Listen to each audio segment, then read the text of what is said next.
get wet if we're not careful. We could get wet. Yeah, so we never make any references to weather beyond what I just did. Nice little move there by Lucas Albano, who steps into the plate, shaking the hands of the catcher and the umpire. Panthers coming in at 3-1, taking on a 4-0 Gloucester squad. And, this is a good NEC tilt. Gentlemen, I'll give you two the opportunity to talk about Beverly in just a second, but we're going to see Sweetser throwing the pitch here. Nate Sweetser. That's in there for a strike. Beverly is coming off a rebound 9-0 win, Rich, over Andover Saturday. Last we were here, Brennan and I, were, of course, missing you and Dom. Not a game against Masconomet we'd like to rehash. Strike two. So they had the big bounce back game. Andover was ranked in the Globe Top 20 despite not having played. Alvin Polanco was the winning pitcher there, allowing just 2 hits and 2 walks over 6 shutout innings, which is a great bounce back win. Breaking ball. Albano's going to take that up the middle for a base hit. Lucas, one of the key bats on this team, has been playing for a couple years for the Panthers.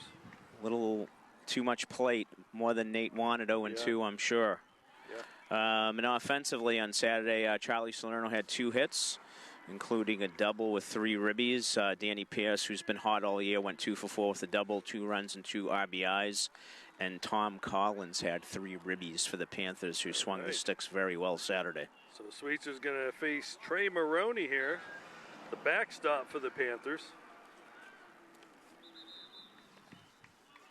Trey's been doing this for a couple of years now. You can see his mother Megan coming down the hill just as he steps up to the plate. That's fortuitous. Yeah, he's part of that. He's part of that Gloucester core of seniors that just knows how to win. They were 20-2 last year in the NEC, 20-2 overall last year. They're NEC champions. So looking for them to. I mean, they're 4-0 this year already. So looking for them to keep continuing to win. Albano's got good wheels over there, so they got to keep a check on him. Yeah, they're getting it done on both sides of the ball. They're averaging almost 10 runs a game and only giving up 2. So quite a few shutouts there. Yeah, 39-8 through the 4 games. That's pretty impressive. They're cooking. So Albano's a 3-sport athlete, if you count golf as a sport, and or at least athletes. I'm not going to touch that one. I don't know about athletes, but hey, send your emails to Rich Francis. But he had a really good golf season this year, and he had a pretty good hockey season as well. A square and a bunt. Which he won't be. No. Oh, he yes. does. Wow, gets it down. Right by the pitcher. Albano was rounding second. He was thinking third real quickly. Great spot on the bunt by Maroney. And I got to tell you, one thing about catchers, you got to do the job behind the plate, but if you can bunt, you can get yourself pretty far in the game. Think of guys like Mike Lavaliere. I'm assuming him batting in the 2-hole, he has great bat control. Showed it there with the bunt. Beverly, he squared early. I wasn't sure that he was going to put it down. Yeah, so we're going to see. Sweetser came hard, and third baseman came hard. So very astute to put a little extra juice on it. All right, so Nico Alves steps up. Austin Bushy's going to run for Maroney, speed up the game a little bit, courtesy runner. First and second. No outs. It's a very similar situation to how we started the Masco game a couple days ago. First and second, nobody out, and I think that went into second and third with 1 out. I think that's what it was. Yeah, and got out of it with just 1 run. Now, Coach Rory Gentile, he likes to play real baseball. He's not one of these just try to smash it over the fence types. He'll bunt guys over. He'll play the small ball. He'll do the speed thing. He'll do whatever. Because he understands that at the high school level, that whole launch angle thing doesn't play as much a role. You got to make contact, and this team doesn't strike out very much either. Well, that can explain the winning. Yeah. If you don't strike out, you have a pretty good chance of winning. Yeah. Although speaking of home runs, Alves had a 2-run home run the other day against Saugus to go along with 4 RBIs. It's a nice little boost. having one of your guys in the lineup in the middle of the order that can. Go yard. Well, and he's an ace on the mound as well. He's a junior. He's a 3-year starter. Swing and a miss there. That didn't look like a small ball swing from up here. No, not at all. Nico's like, I'd rather just hit the ball over and jog around the bases. But his father, David, was a pretty good ball player back in the day for the Fisherman.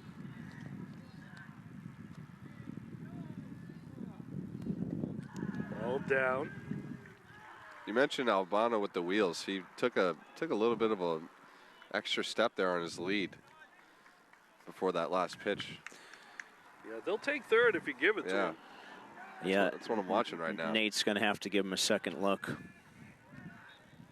Yeah, try to get him leaning maybe. And we get Jack Dodge at third today. A little bit of a change with Teddy Fisher's behind the Teddy plate. Fisher sliding in behind home plate. We saw a lot of moving parts against Masco.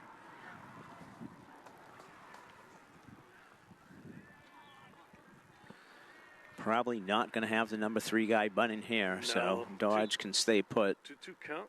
Ball away. Good eye there from Alves. Doesn't chase. So we at Gloucester High, they just entered the 4th term.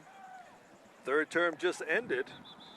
I know a lot of these guys were looking forward to move to the next term, get out of the issues happening in the 3rd term. That ball's away and he walks. Okay, someone's going to remind Nico there's not a bat boy to get the bat and the gloves. I always liked moving on to the 4th quarter in school.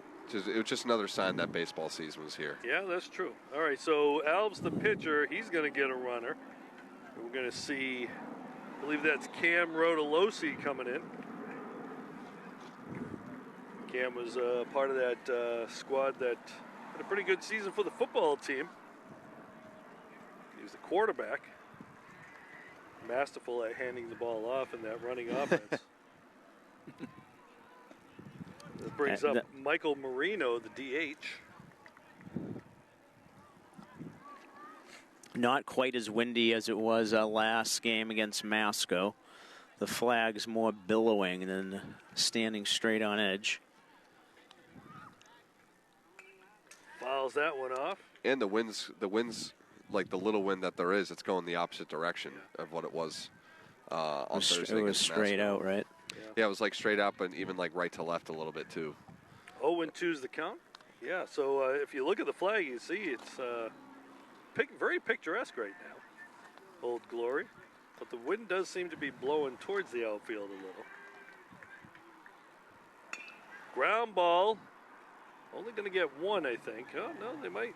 And he beats it out. Run scores.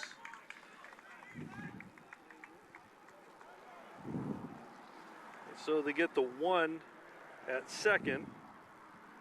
Coach coming out to talk to the umpire, questioning the call or maybe the slide. Wants interference or what? Yeah, I wasn't looking at the slide myself. Yeah, I don't think that Danny had any issues with getting rid of the ball. Yeah. I think that maybe John wants to know if he avoided, right? It's slide or avoid. So the Fishermen go up 1-0 with 1 out. Runners on the corners. Bring up Nolan Aiello, second baseman. Nolan has some power, too. He launched a 3-run home run against Danvers last week. Two guys in the lineup that can go yard. That's in there for a strike. Little sweeper on that one. Looked like a cutter, baby. Not sending the runner on first just yet. Not much of a lead. Breaking ball, strike 2. All right, Brad, you did some pitching in your day. What are you throwing for a pitcher? 0-2. I don't think I give him anything really, especially men on the corners. You can try to waste one, see if you can chase. Fly ball to right field. And they got it. The run is going to tag. Coming in. And he's going to score. As the runner at first goes back. Bushy with some good base running right there. That was Cal McKay out in right field. Yeah, making it close there. So we're going to give him a sac fly. 2 down. Well, honestly, as a pitcher too, like in that situation, I'm fine with that. If I just get the second out and can live with a runner on first, I'm fine with limiting the damage in that situation, especially having first and second with no outs. All right, so we got the left fielder, Pip Emerson. Fly to left. That ball's up there. That could be trouble. Tagging for a bit, and he camps under it. And that's going to be Savicki with the play. So after half an inning, Panthers get themselves in a 2-0 hole.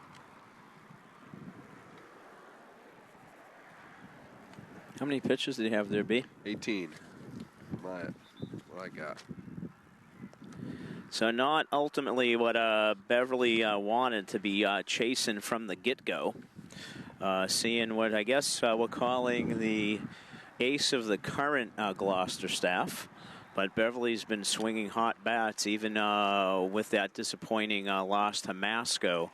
They were still able to plate 7. So they've been swinging the bat quite well all season long. Beverly averaging 8.8 runs a game, so that's not too shabby. Even in the game that they lost to Masco. Yeah. Right? They scored 7. Oh, I'm sorry. I was watching the pitch. That was my lead into that. Oh, I'm sorry. Wait a second. Wait a second. This is Al, not Beth, okay? You're supposed to be listening to me. We mentioned that at the end of the broadcast on Thursday. You were talking about the positives from a game like that, and that was a positive for Beverly. They had 7 runs on 9 hits. They had a couple extra base hits. Cal McKay had a monster triple, I believe, and so you just wanted to see them take that into the next couple of games, and they did on Saturday. 9 runs. I don't know how many hits they had, but 9 runs. Yeah, it's a good job from the Panthers. Today's Beverly lineup will start with Danny Pierce playing second base, followed by Jonathan Reyes at shortstop. The DH today is Charlie Salerno, followed by Cal McKay, who's in right field today in the 4-hole. And then Teddy Fisher, who we talked about moving behind the dish today. Nate Sweetser, your pitcher, will be batting in the number 6 spot, followed by Tom Collins in center. Jack Dodge at third. And Jason? I should know that by now, but I don't. Savicki in left. Justin, sorry. Sorry, Justin. I'm almost there. Yeah, I'm going to need that roster from you that you offered. If we got one. All right, so that brings up Danny Pierce, leadoff batter. Thank you, sir. You get it. Ooh, that card stock. Pierce Danny, up the middle. Staying hot. I like that approach. First pitch, see it, hit it. Attack it. I like that. Yeah, why wait? Especially against a pitcher like Alves, you don't want to get behind on this guy. He's a pretty good pitcher. It immediately puts some pressure on the pitcher as well. It's always like when I was on the mound, first pitch right up the middle. That's like, all right. Yeah, and hit one right back at him. Right back at you too. It kind of wakes you up a little bit. Yeah, you gotta lock in a little bit more. Yep. So just already have a runner on first. Just like Gloucester, the leadoff batter on base, Jonathan Reyes up. That's a breaking ball. And we mentioned this on Thursday as well. Coach Cahill very aggressive on the base pass. So yeah, let's see if Danny Pierce can swipe second here. Yeah, you got to hope for a good jump on Maroney's arm though. Going over, paying attention to him over there. He has another step. Seems like the Fishermen know that. Yeah, Beverly and Gloucester play a lot of baseball against each other. A lot of these guys play together during the off season and the travel season. Fouls it off. Not to mention growing up. Yeah. In Little League as well. Yeah, that Little League All-Star rivalry. Yeah. They always seem to be playing late in the tournament. Exactly. Yeah. Got Cade Francis over at first. Holding him on.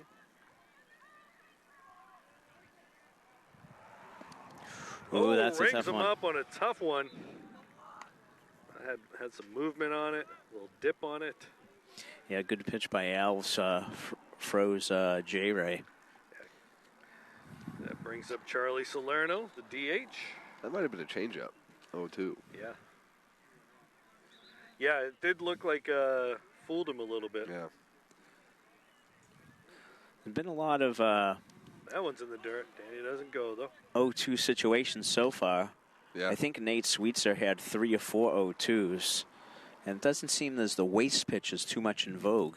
You know, there, too, with Nico Alves throwing a ball for a called strike. But obviously, by changing it up, he had the element of surprise. Yeah. Instead of chasing, he was freezing. 1-0 the count. And the pitch. Danny's not going. Just missed. Just missed outside. Maroney going with the frame right there, like so many of the MLB catchers have done. So much so that they've had to add the ABS system now. Probably not because of the framing, probably because of the umpires. Because of CB Buckner. Ground ball up the middle, get a chance for 2 here. Salerno's going to have to beat it out, and they got it to spin it. Charlie's a hard guy to double up. Nice turnover there, 1-6-3. 1-6-3, just like you write it up. That was shortstop over there. Jude Suter. Only 7 pitches. That's the way you like it if you're Gloucester. Back to the ABS situation, Rich. I was reading a little bit last night among some umpire chatter. Okay. As you may or may not know, there's a shortage of umpires. Yeah. And there were some teams, I guess, that had to have games canceled due to a shortage of umpiring. Okay. And there's now some speculation that the ABS system is going to further deter people from going into umpiring because, in fact, I think it's showing that the umpires do a phenomenal job because when you're missing a strike by 0.15 inches, I'm like, give me a break at 92 miles an hour, right? So now they're wrong, and it just adds into the disdain for the umpires who take a raft of baloney from parents and players and coaches as it is, and that's why there's such a shortage in all sports as it is. Yeah. And I don't want to say that baseball's a dying game, but you either love it or you leave it for lacrosse, or you want to go play something else that's a little quicker. So I think there's probably some truth in that, you know. And then, as I said the other day, Brennan, when we were talking about it, if you're going to do that, why not just have them call all the balls and strikes? That's what I mean. Right. Yeah. I mean, why make it 2 pitches a game, 2 challenges a game? Just use if it's that fast, A raft of bologna. It sounds like a special entree at a 1960s family restaurant. Bologna and eggs.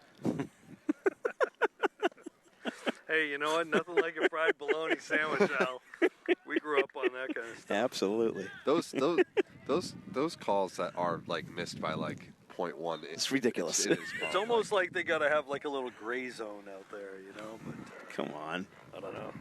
There should be like a buffer. There should be like, all right, so that's going to bring up Jalen Severino. Severino, quite the athlete. Was an all-star in football. Was a national competitor in track. What event? He's a sprinter. Javelin, too, I believe. You know, I had him in class last semester. Had a chance to talk sports with him often. Baseball's a true love, though. That's it. Well, deep drive, high. That's going to get knocked down by the wind. And that's going to be reeled in by Tom Collins. Yeah, got that up in the air. Good contact there, but fortunately stays in the yard. That's another hit. Like if it was in May, late May, that might have had a chance. So that brings up Cade Francis. You know, I mentioned Severino. He's going to Bentley, I believe it was, or is it Save Regina? I can't remember, one of those 2 schools. Save, I think it is. For baseball? Play football. Football. Oh, interesting. Salve Regina made me think of the school that Connor Francisconi plays at. Anna Maria. And I just heard on my way over that they're in the danger of fiscal insolvency and closing down. Really? Yeah. Well, let's hope it's after the baseball season for Connor. Nice play by J. Ray. Flip by J. Ray. It's a quick release. Yep. Well, I'd like it to be after Connor gets his degree. Yeah, they said 18 months. They don't think they'll be in existence any longer. Salve Regina, isn't that where the Petrosino and Braden Clark all played baseball? It's also where Andre Sullivan played football, I believe. Okay, this so is brings up Nash Marshall. You know, speaking of grades in the classroom, Nash is doing very well in his history class. He must have a great teacher who's showing him the way, is my guess. That probably is. I'm not sure. I'm not in Gloucester often, but just a guess. Ground ball, and can't get it. J. Ray going to try. Yeah, he got him? Got him. Oh, what a play by Jonathan Reyes. Nash legging that one out. Great play by Reyes. Thought he got him, but Nash had that little extra step because he knew he would have heard about it tomorrow morning. No challenges. No challenges here in the high school level. We could send it to the BevCam booth if they want to I may rewind the tape. Watch the review on that later, I think Albano backup. I'm going to go with that he got the call right, I think. Me too. Because, you know, the umpire is a little bit closer to first base than we are. And probably more impartial than I am. Yeah, that's true. 1 for 1 is Albano, single. Run scored. Fouls it off. Expect to see Marshall out on the gridiron next year. Played fullback. He's a little undersized for a fullback, but he might get some time at wingback. Uses his shiftiness and his speed. Likes to hit as a defensive back, too.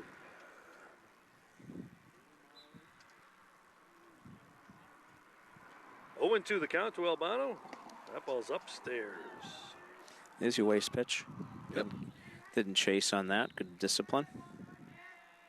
You know, you could see the wrap on Albano's elbow. He had quite the injury during the hockey season. But in true hockey player style, doctor told him he shouldn't play, but he continued to play. We never like to hear that on the athletic training side of the coin there. Well, actually, I don't know. Even the doctor might have said you're not going to do any more damage to it. So. Ground ball, third. Got to get him over at first, and they got him. Great strong throw by Jack Dodge. That one didn't get by his glove side. Nope. So, Al, UCL injury. Let me ask you. And I'm probably breaking all kinds of rules here, but I have no HIPAA oath to uphold. Shooting a puck, would that do anything? Left-hand shot, bottom hand. It could be a little bit. Shot. Right-handed shot. Top hand? No. Probably not. Right? Probably not. No. Well, that would explain why he's able to do that.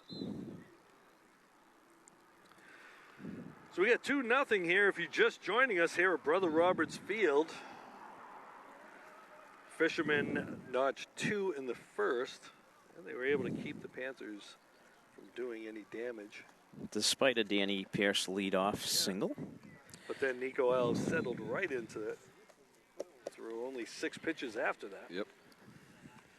You know, Rich, you were talking about the hockey baseball thing and toughing it out and playing. Austin Bernard coming off when he was here. He had a broken wrist, right? But yeah, he ran and did what he could until he was cleared to go. That's true.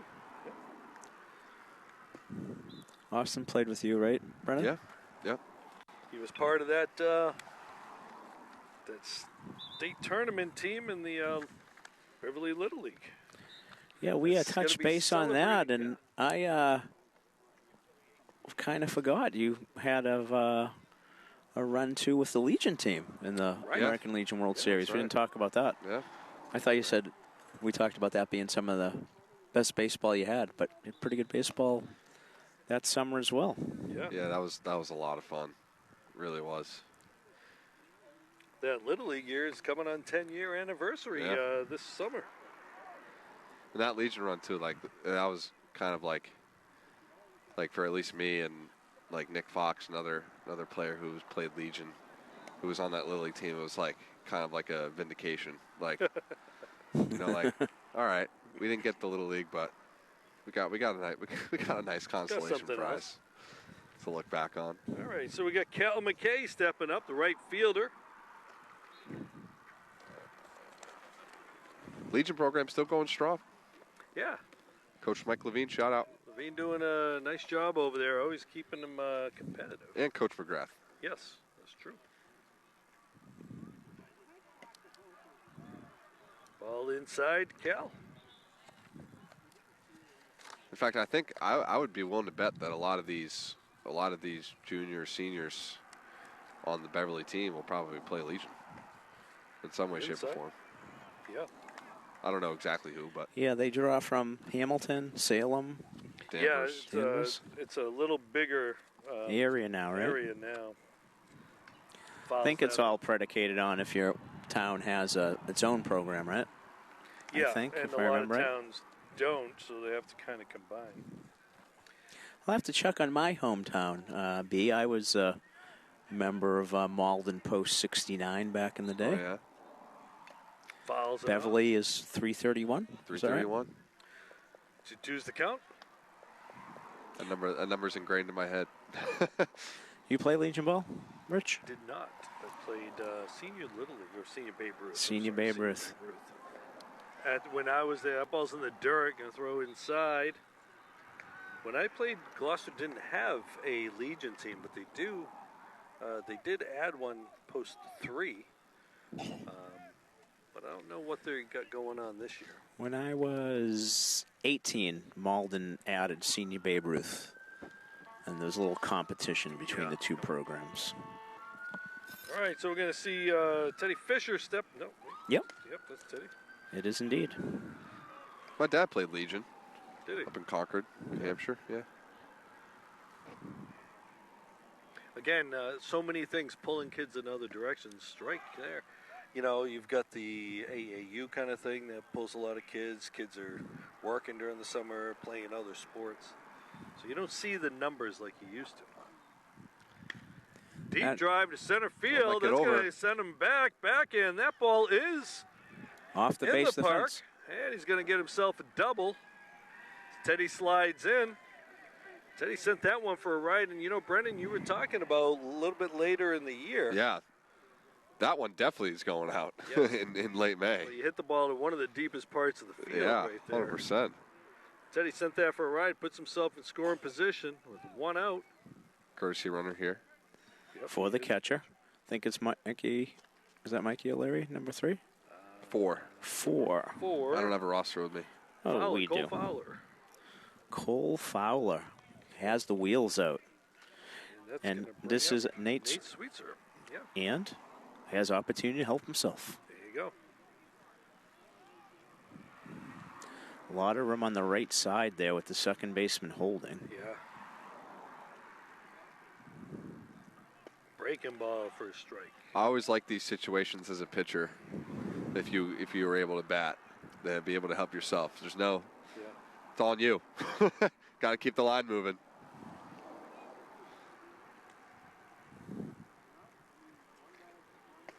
Strike 2. It's good hack right there. Nice, sweet sir. Yeah, Sweetser not being DH'd for.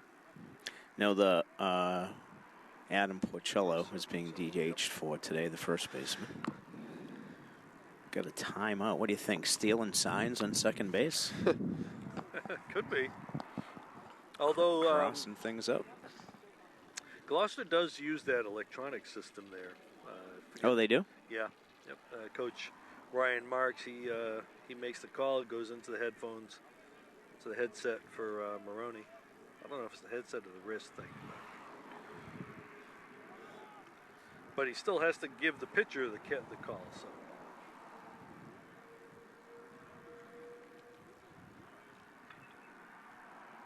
Ball, low strike there. That'll sit the batter down. Looked like he was maybe looking for a breaking ball down 0-2, and maybe that conversation was about changing things up there. Yeah. But he busted in a low fastball. It's especially with the guy in second base. Caught the zone. Yep. So that's going to bring up Tom Collins. Tom's going to try to keep that RBI string going right here.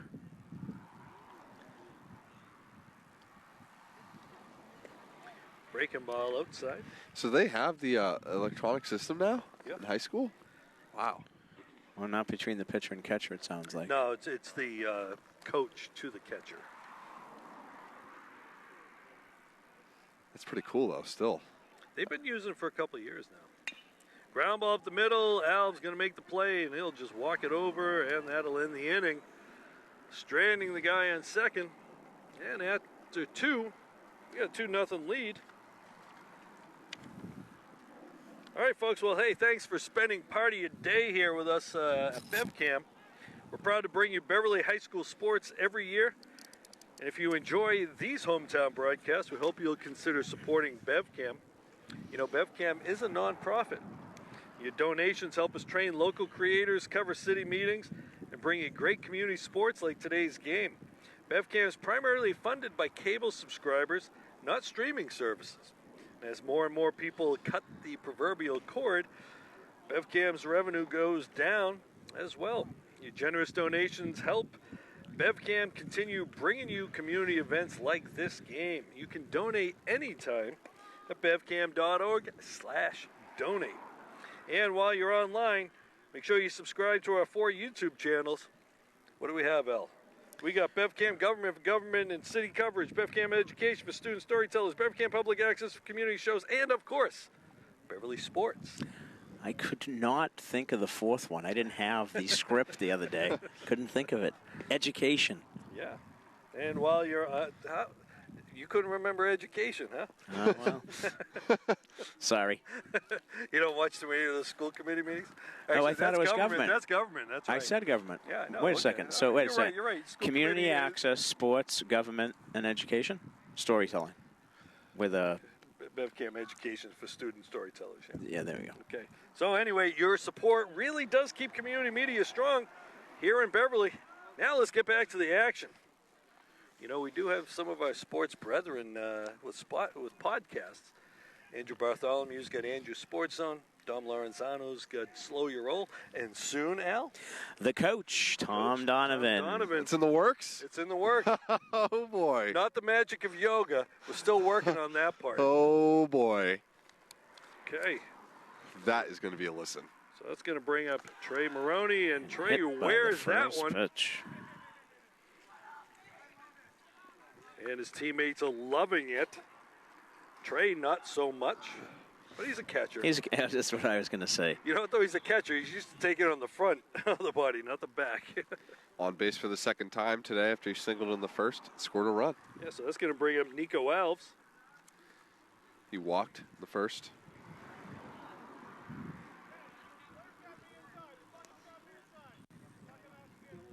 All right, going to have to tell everybody they got to go inside the dugout. Safety first. Only the coach on third and the on-deck batter are allowed outside the dugout. No, not even the manager, huh? Well, the manager is the coach on third, I think. Oh, okay. Coach Gentile has been doing it for a few years now. Coach Gentile was an all-star player for Gloucester High. And he did fairly well in the college game. Where did he play? Suffolk University. Where Sammy is. Sammy Armbruster. Breaking ball upstairs. Another ex-teammate of Brennan. Yes. Yeah, that's right. Played 2 years with him. Ian Griff. Yeah. And Ian.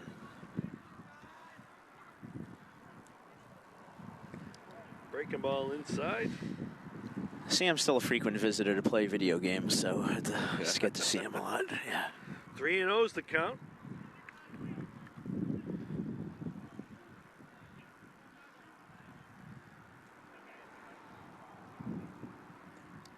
Just noticed Nico Alves wearing number 29. His uncle Tony played football with me back in the day, wore number 29. Oh, really? Yeah. Good number recognition, Rich. That's impressive. 29 is not one of those numbers that there are too many pros that you can lean on. I think Phil Planter might have worn number 29. Whoa. Bravo, Phil Planter. Had one good half a season. Power hitting lefty. Wow. Umpire. I forgot about him. Okay, so we got a little discussion. Yeah, Coach Gentle, is it? Gentile. He wanted a balk. Okay. Pretty sure, but yeah. Did the pitcher step off the rubber when he didn't throw to first? Yeah, he didn't throw to first. I know he didn't throw over. Yeah, but did he step off the rubber? Is what I think Coach Gentile was pointing out. 3-1 the count now.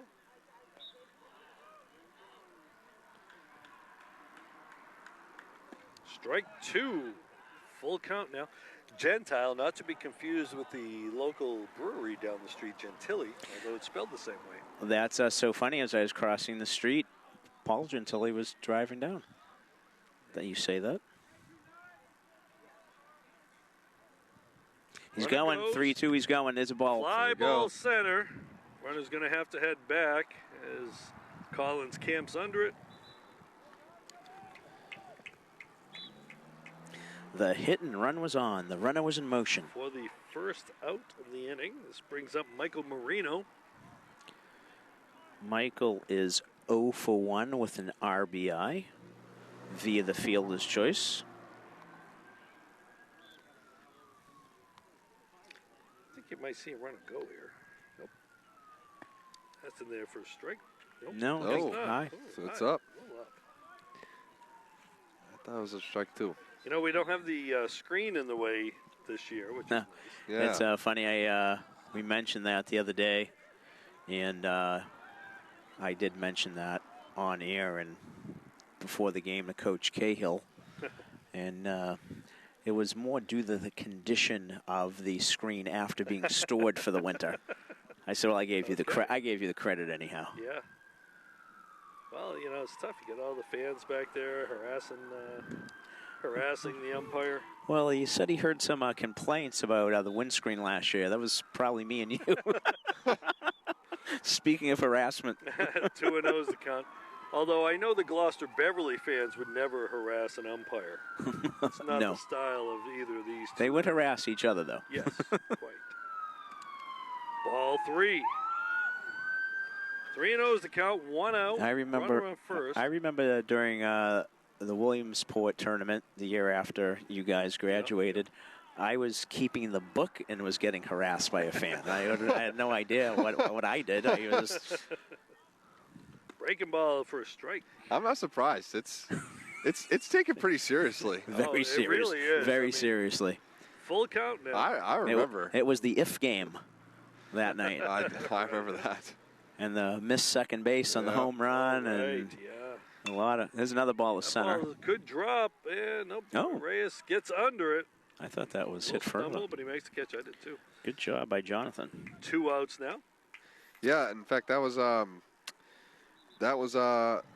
Ryder out in right field. When the ball went out. Yeah, he was told. He was told by a fan. You're right. I think it was better than JR. Yeah, I think you're right. Or Josh Landman. One of the two. He was told. That's Nolan Fly Aiello. ball to right. Could be trouble. Right. Danny looks like he's there. Danny got it. That'll end the inning. Proud card-carrying member of the White Sox drifts back there. Got to work that in. As always. Speaking of, actually, I couldn't really do a segue with that. But as segues go, this one's not very good.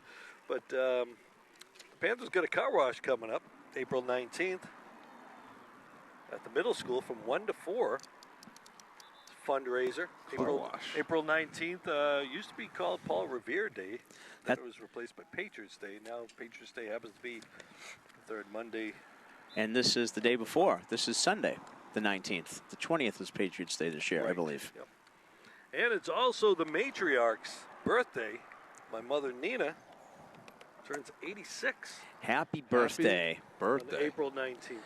The big 8-6. We should get her on for an on-air interview and get a few tidbits about her. You don't want to do that. Her baby. Yes, that's what she always referred to me as. I'm the youngest. But she actually was just recently interviewed for a documentary about the Gloucester fishermen, the Italian fishermen, who were restricted going out fishing during World War II. Interesting. Yeah. So that'll be put together in the next couple months. My good friend Sal's really doing the documentary on that.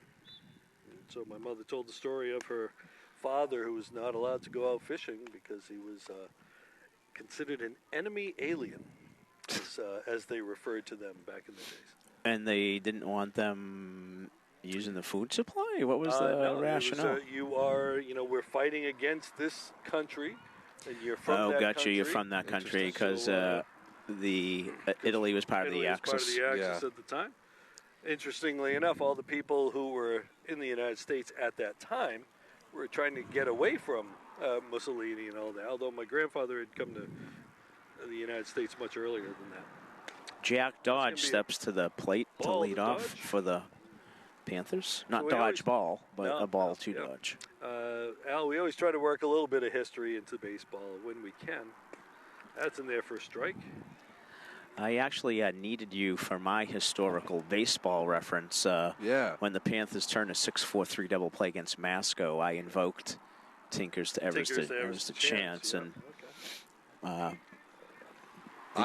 had no idea. The young buck to my left couldn't help me out on that. And I still have no idea. That's a strike. So that brings me a nice segue right there. Also, there was another famous infield, the $100,000 infield.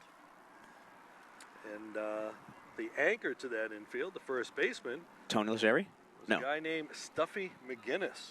From Gloucester. From Gloucester, Massachusetts. That's right. There was a story about him in the Salem News, or maybe you posted, I read about him sometime last year. Yeah, McGinnis for a long time held the record for fielding percentage among first basemen. Stuffy. Yeah. Full count. McGinnis was a lifetime 300 hitter. If they had gold gloves back in the day, he would have had several. Should be in the Hall of Fame. But, those metrics don't really matter so much anymore. And now that the guys have the bigger gloves, you don't see the fielding percentages back in those days. Remember, back in those days, the glove was a little bit larger than your hand. This is going to bring up Justin Savicki after Jack Dodge works at leadoff walk. Sun making an attempt to peek through the clouds now.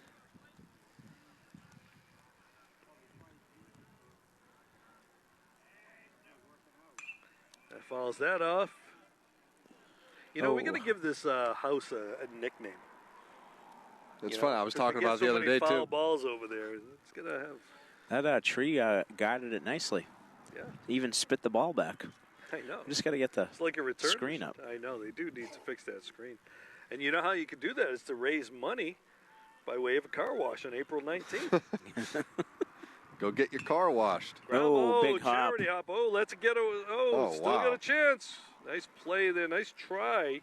Nice hustle by Savicki. Yep. That's a nice play by Aiello. So that is a 6-4. 6-4. Failed his choice. And it was an accidental 6-4. Yeah. Because it hit his chest, you mean? Yeah. Yeah, that was hopping crazy. Yeah, he gets the assist. Well, he does a great job because he uses his body and makes sure he gets the one out, right? So probably want to charge that and get it before it hits the ground again, though. Runner goes, and the breaking ball, throw by Maroney. Oop. Good throw. He's in there. But with that breaking ball, the jump was just a little too good there. Nice to Vicky. There's Coach Cahill and his philosophy. Puts a runner in scoring position. Yes, it does. Beverly looking to get one back. Danny Pierce 1 for 1 with a single first.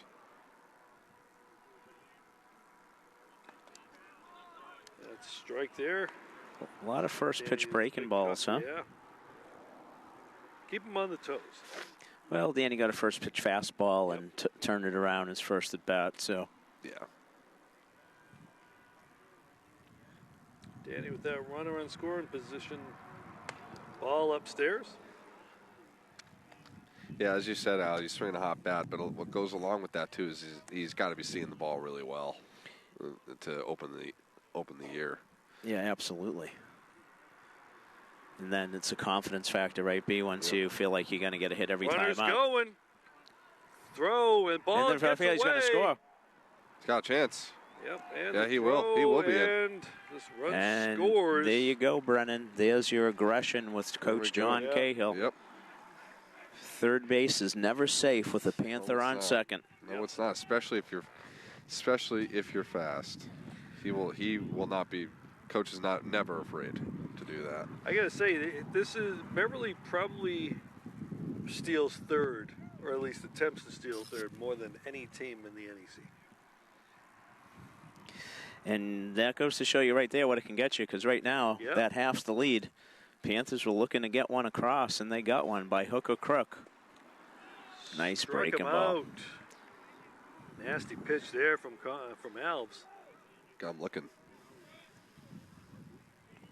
Already his fourth strikeout after 2 2/3 innings. It's going to bring up J. Ray, shortstop. And he's been very efficient so far.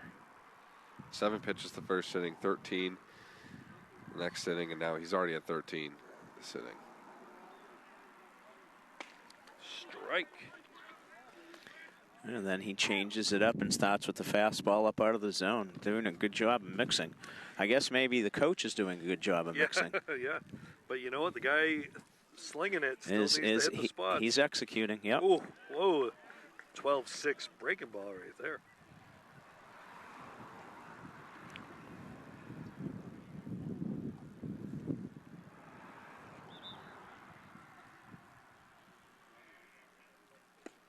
Outside. Just missed. I got to imagine some coaches got to be looking at Alves.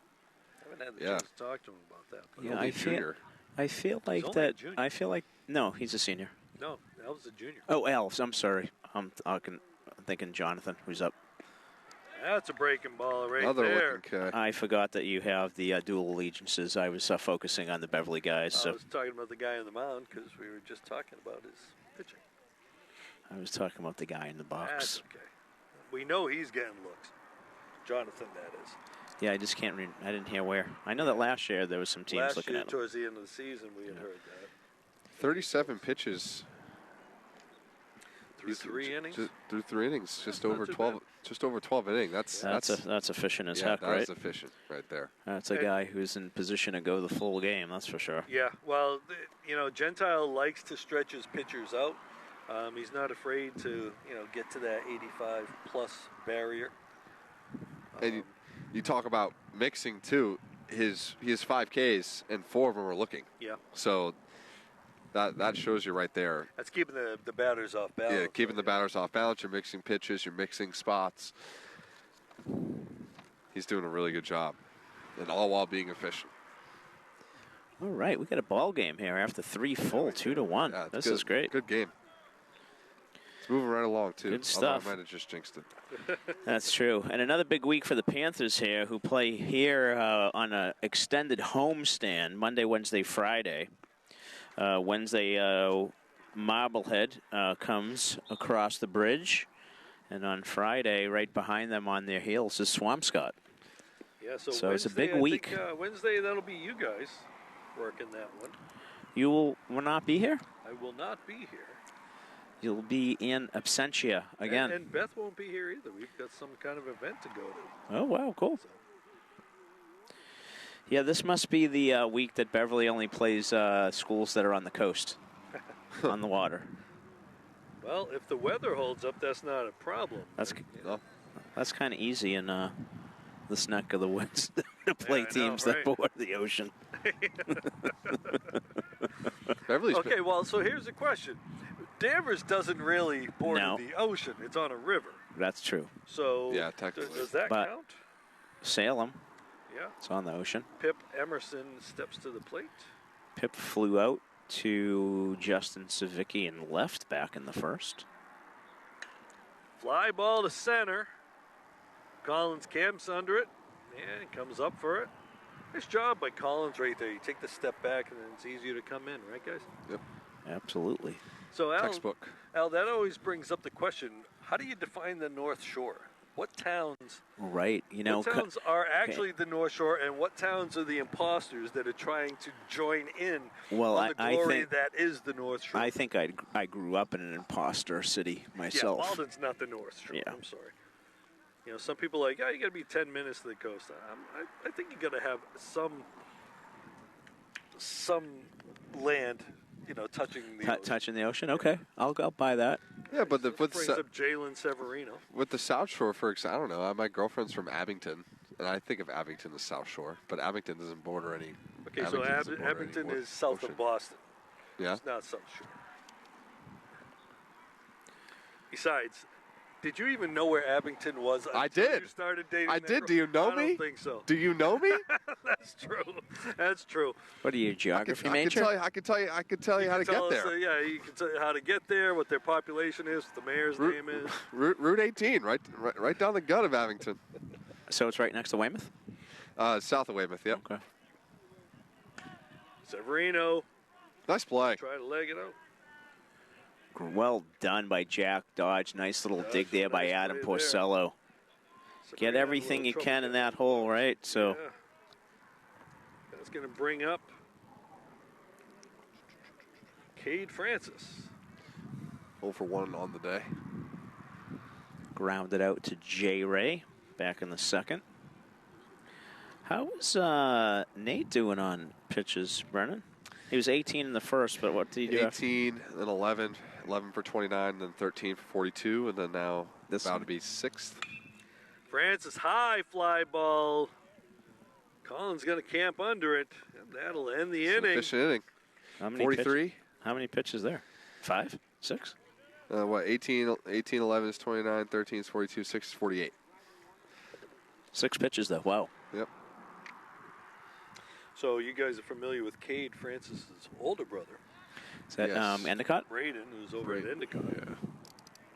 One of the 50-plus players on that Endicott roster.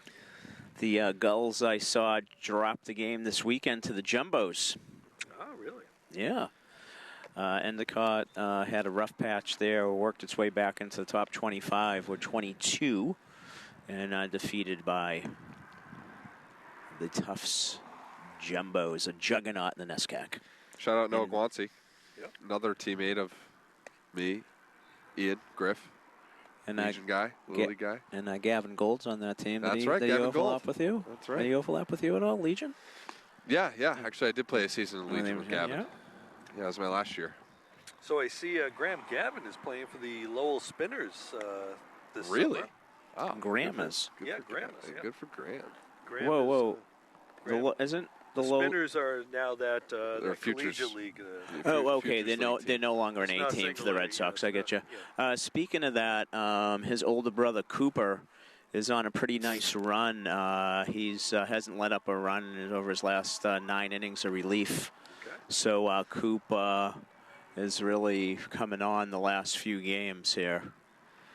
Cooper, we talked about the Legion run. We would not have advanced without the heroics of one Cooper Gavin. Wearing the back brace. He was right. I mean, it is crazy. It's actually crazy what he did. Like, I mean, pitched with a broken back, and he pitched like 5 innings, and pitched well.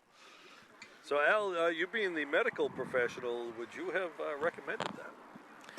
Well, if the stress fracture, I believe? stress fracture, probably. Yeah, I think that brace was one of those hard shell ones too, right? Yeah, if I remember correctly. That can do much damage. I could be wrong with the broken back, but he was definitely you're right. I think you're right. He was seriously hurt. He was seriously hurt. So that brings up Charlie Salerno.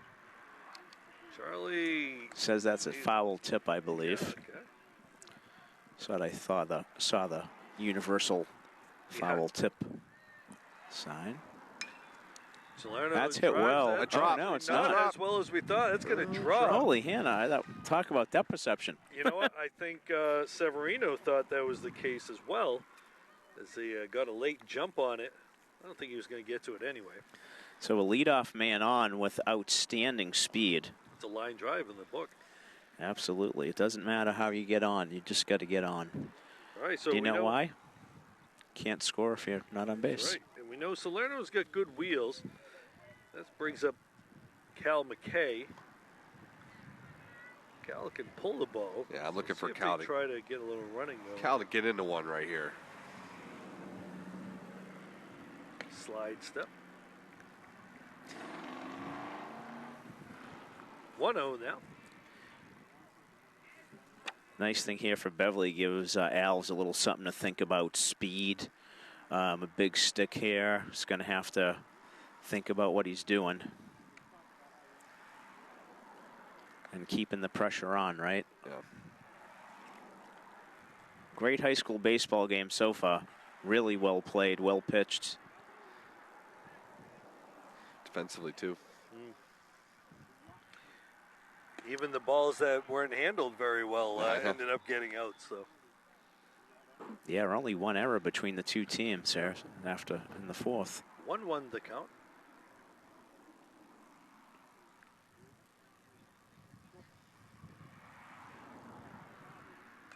Fouls it off. Good cut right there. Straight back. Just missed that one. It's important if you're Cal, too. And it's 1-2. He's shown the curveball. Got to be able to expand the zone. There's been 4 strikeouts for backwards Ks. So if you're going to go down, you go down swinging the bat. Expand the zone. Try to put the ball in play. Just noticed my electrician, Pete Albano, down there. Lucas's father. Pete's going to move a little bit over and get in front of the backstop. So that he can get his sweatshirt on there? Sweatshirt there, Albano Electric. Ball inside. Nice job by Alves moving that in. I like that call. Or location, I should say. What do we have, 2-2? Panthers 2-2. Warming somebody up in the bullpen. I can't see who it is. And we never can. It might be Dodge. Runner goes. Breaking ball for Got a good pitch to go on. Safe. Oh, he struck him out? Struck Was him that out. a swing? Another struck out looking, I believe. Looking, yep. Yeah. So did you happen to catch the Red Sox game yesterday where they only had one operable camera and it was the I turned it off. The side view, so they had to zoom. They had zoomed into the pitch and then they had to zoom back. That's when I turned it off. Every time the pitch was delivered. Big spot here for Teddy Fisher. Breaking ball for a strike. Teddy smashed a double his first at bat. And it was like that on the stream. So you're paying Nesson to watch a baseball game with no view of the field. How does that work? Technical difficulties. Yep. Looking him back.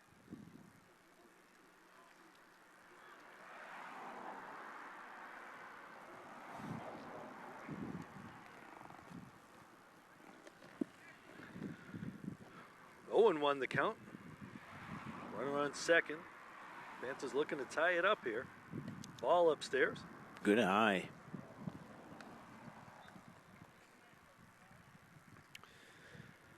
Teddy had a double in his first at bat in the second inning, right over the center fielder's head, just maybe a foot or two away from a home run.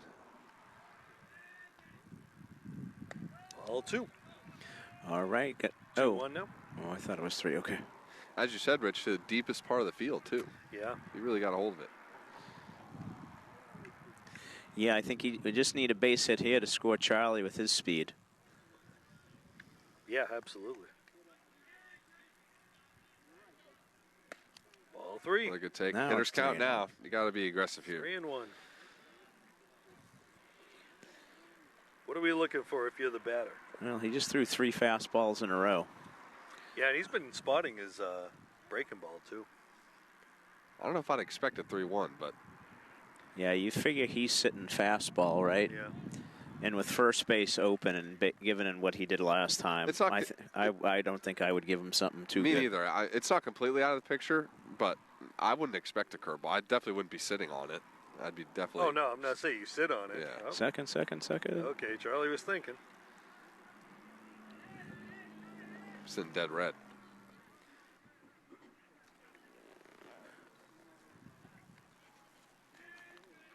Well, I'm just saying from the pitching perspective, I'm not sure I'm going to catch a lot of home plate with this pitch. No. Yeah. I might. Outside? Yeah, I might intentionally walk him. Yeah. All right, with so first base walks open. him there, and that's going to bring up Sweetser. Sweetser got an opportunity to tie up the game here. And as you said in his last at-bat, help himself out. Big spot for Nate. Yeah. Panthers threatening here in the bottom of the fourth. Great stuff. Rich's electrician is looking up here in the booth, looking for a free plug. I just texted him and said, move closer. Move closer to the middle. Ball inside. Good take by Nate there. That was one. That was a pitch right there. If the catcher caught it and gave it a frame, that may have been a strike. But it was dropped.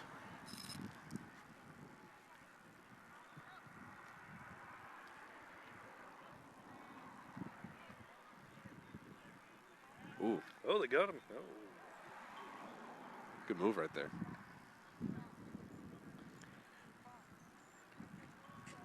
John wants a balk. He gave it a balk. It's a balk. Yep.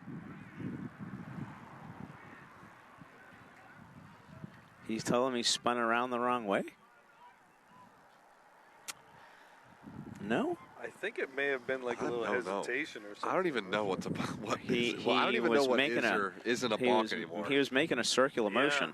And I still play, and I don't even know what a balk is anymore. And you pitch, which is even worse. No. Actually saw a Blue Jays it's true, game. though. Blue Jays game the other day. The coach got thrown out over a buck. Ball Wow. 2. That looked like a strike. The pitcher would kind of step and step and step. Yep. And on the third step, he was a little quicker than the previous 2. And So he changed his rhythm? Yeah, I was watching. John Boy was looking at it, and he went through his whole season of how he did it, and that one step was faster than everything else. Okay, so what do we got going on? I think a conversation about what the count actually is. It's 2-0. 2-0. 2-0, right? Yeah, I think umpire just flashed in something different.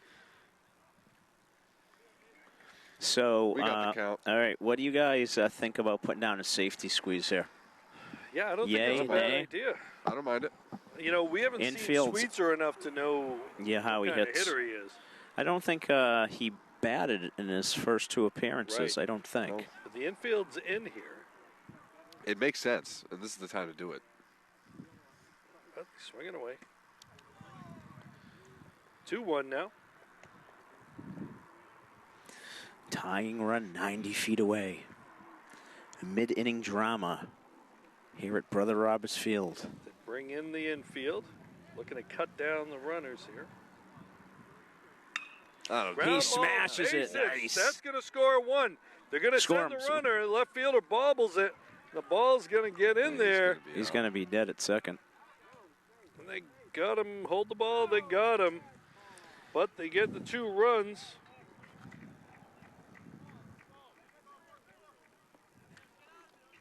And so we had Cole Fowler was the runner on second there. I get, what, 7-1?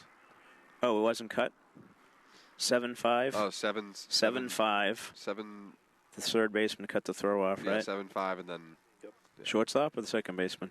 Tagged him out. Second baseman, I think. 7-5-4. Yeah. I'm giving him one RBI in the second run on an error, or are you giving him 2 ribbies? I'm giving... Ooh, actually, that's a good question. The left fielder bobbled it. Yeah, I don't think that he would have sent him if he did it. But yeah. So I'm going to say Teddy scores on an error, knocked in. Yeah. Charlie and the Panthers have their first lead of the day. So the Panthers taking advantage of the courtesy runner for the catcher. Cole Fowler was the runner who scored for Fisher. And this brings up Tom Collins, right? Yep. 2 outs. Collins the ground ball. Albano fields it, flips it over, and they got him to end the inning. But the Panthers take a 3-2 lead.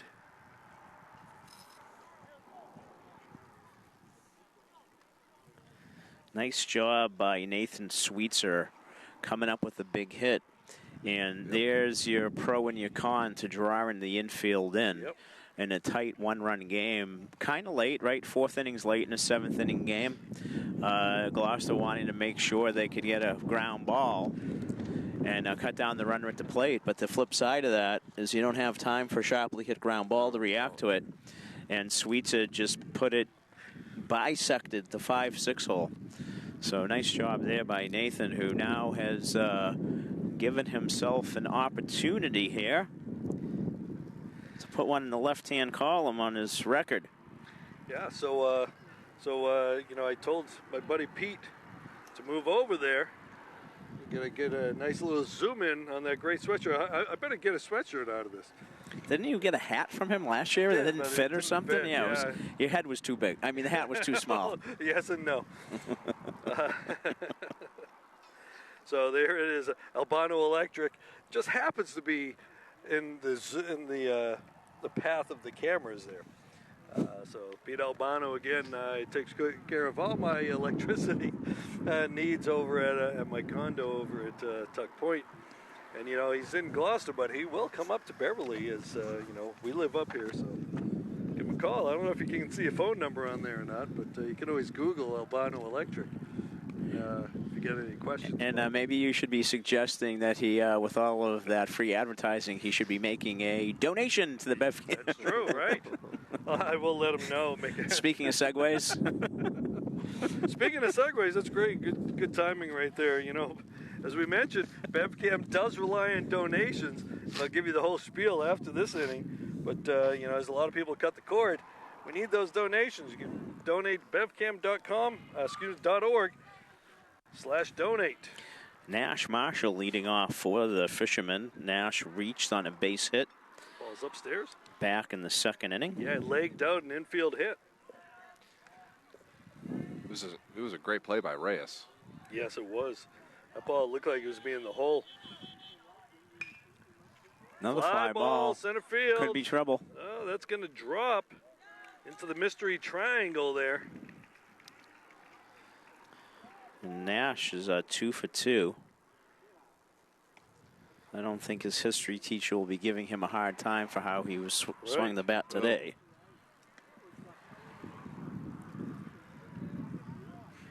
And Rich and Brennan, in case you were interested, big win today for Leeds United, 2-1 over Manchester United. And now they are 6 points clear of Tottenham in the relegation zone. Really? Wow. I can't believe Tottenham's going to be relegated. That's crazy. Yeah, storied franchise. Yeah, maybe not. Yeah. I mean, last season they came very close. They finished just dropping the bunt down. Albano trying to speed it out. Nice job. Electric play there by Albano. Bump. See what I did there? Yeah, I see what you did there. Gets the runner over to second. He's angling himself for some free electrical work. That's what he did there. We're going to give him a sacrifice on that. Yep, Fisherman moved the runner over. That's in case I need electrical work. I'm giving him the sacrifice. Right, there you go. It's going to bring up Trey Maroney. Trey has been on base twice. Base hit, scored a run in the 1st, then hit by a pitch in the 3rd. Ooh, drives that. That ball's going to get caught. Good play. Great jump by Justin Savicki. That's right. I think the wind maybe held that up a little bit too. Yeah. The wind swirling around. I think we all thought that was going a lot further than it did. So bring nice up job Nico Alves. Alves trying to get one back for himself. Nico walked in the 1st inning and flew out to Tom Collins in center in the 3rd.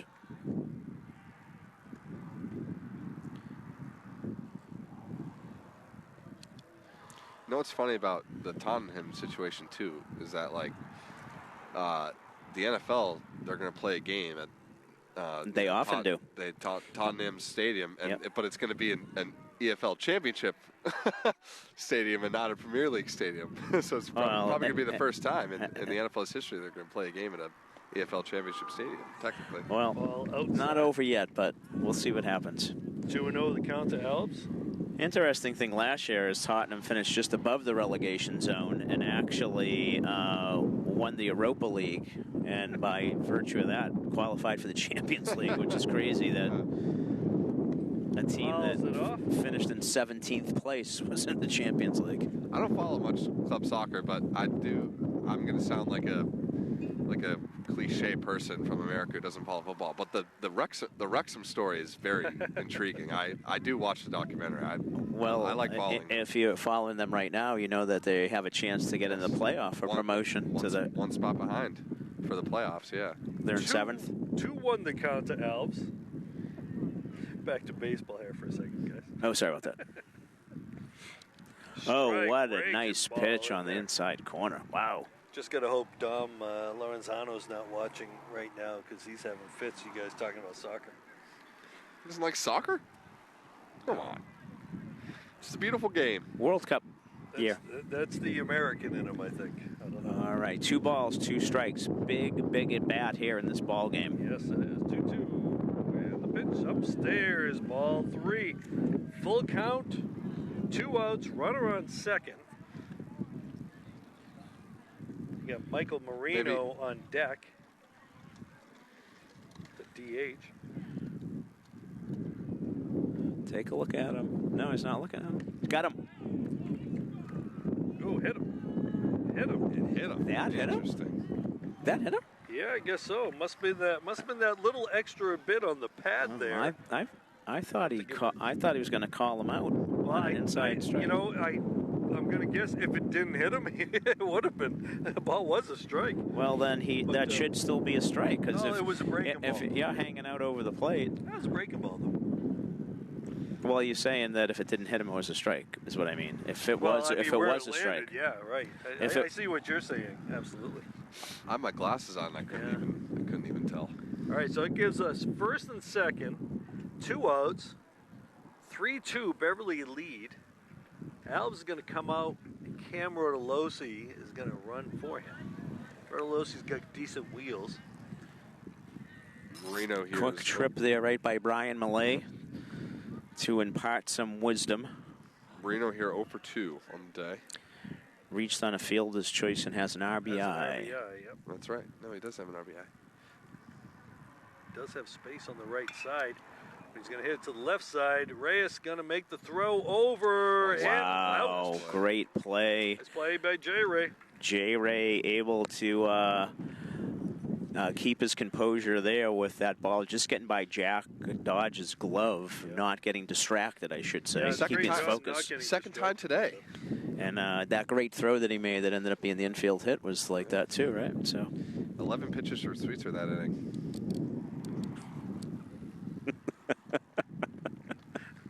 All right, so, you know, we were talking about donations, and I just got a text from Pete Albanos. He's got a donation for us. So, speaking of donations, folks, as we had alluded to previously, BevCam is a non-profit. So, they rely heavily on donations, and if you enjoy these games or any of the other broadcasts that BevCam brings you, we can always use your help. More and more people drop cable. And, you know, by the way, it's awfully windy, so we're bringing you this game out in this wind and all kinds of weather, too. So think about that as you give those donations. So your generous donations helps BevCam continue bringing you community events like this game. You can donate anytime at bevcam.org/donate. And while you're online, make sure you subscribe, like, and subscribe to our 4 YouTube channels. We've got BevCam Government for Governance, City Coverage, BevCam Education for Student Storytellers, BevCam Public Access for Community Shows, and, of course, BevCam Sports Network. Your support really does keep community media strong here in Beverly. And now we're back to the action. So, you know, last time I did that PSA there, we mentioned Tom Donovan. He had told us he was going to be talking to the podcast folks over there about how to do a podcast. So I don't know what he's got planned, but I gave him the idea of doing something about Beverly sports, right? He's like a compendium of Beverly sports knowledge. And so who better than Tom Donovan? I'm sure he'll have guys like Freddie Smuckler and Richie Lenz on his show. I hope he does anyway. Both here today. Yeah. Yep. All right. Jack Dodge leading off the bottom of the 5th. Part of podcasting, too, is being able to like tell stories too, and he's a good Tommy storyteller. has no problem doing that. No, he does not. Sounds like the yoga suggestion is by the boards, though. Huh? I wouldn't wait. That's going to leave it open still for Brady for us. I know, Brady. I know your yoga father with had Brady. been thinking about magic of yoga as well, so got to work on him. I know he's, had might some help his back. issues, yeah. 2-2 the count. Strike 3. Get out of Dodge. Trust me, I'd love nothing more. To see your father doing yoga? To see my dad doing anything to fix his back. I thought you were going to say see him doing yoga. That could be interesting in its own right. That'd be funny too. Yep. So that brings up Justin Savicki, number 1. Justin reached on a fielder's choice, stole 2 bases, put the pressure on the Fisherman, and scored the first Panther run. Out of guessing there. Yeah, fooled him on that one. All right. Take a deep breath and recompose here. 2 strikes. Fastball upstairs, climbing the ladder. Alves is feeling it. Well, how many Ks does he have now? 6. Okay. 8. 8. Oh, 8. 8 Ks. 1, 2, 3, 4, 5, 6, 7, 8 Ks. That'll bring up Danny Pierce here in the bottom of the 5th. Where have I counted wrong? Oh well. You went on That's that. A strike. Looking down. Yep, he got him. Okay, they did have to get that's right. the look from the first base umpire. Danny's going to step out, take a look over, regain his composure.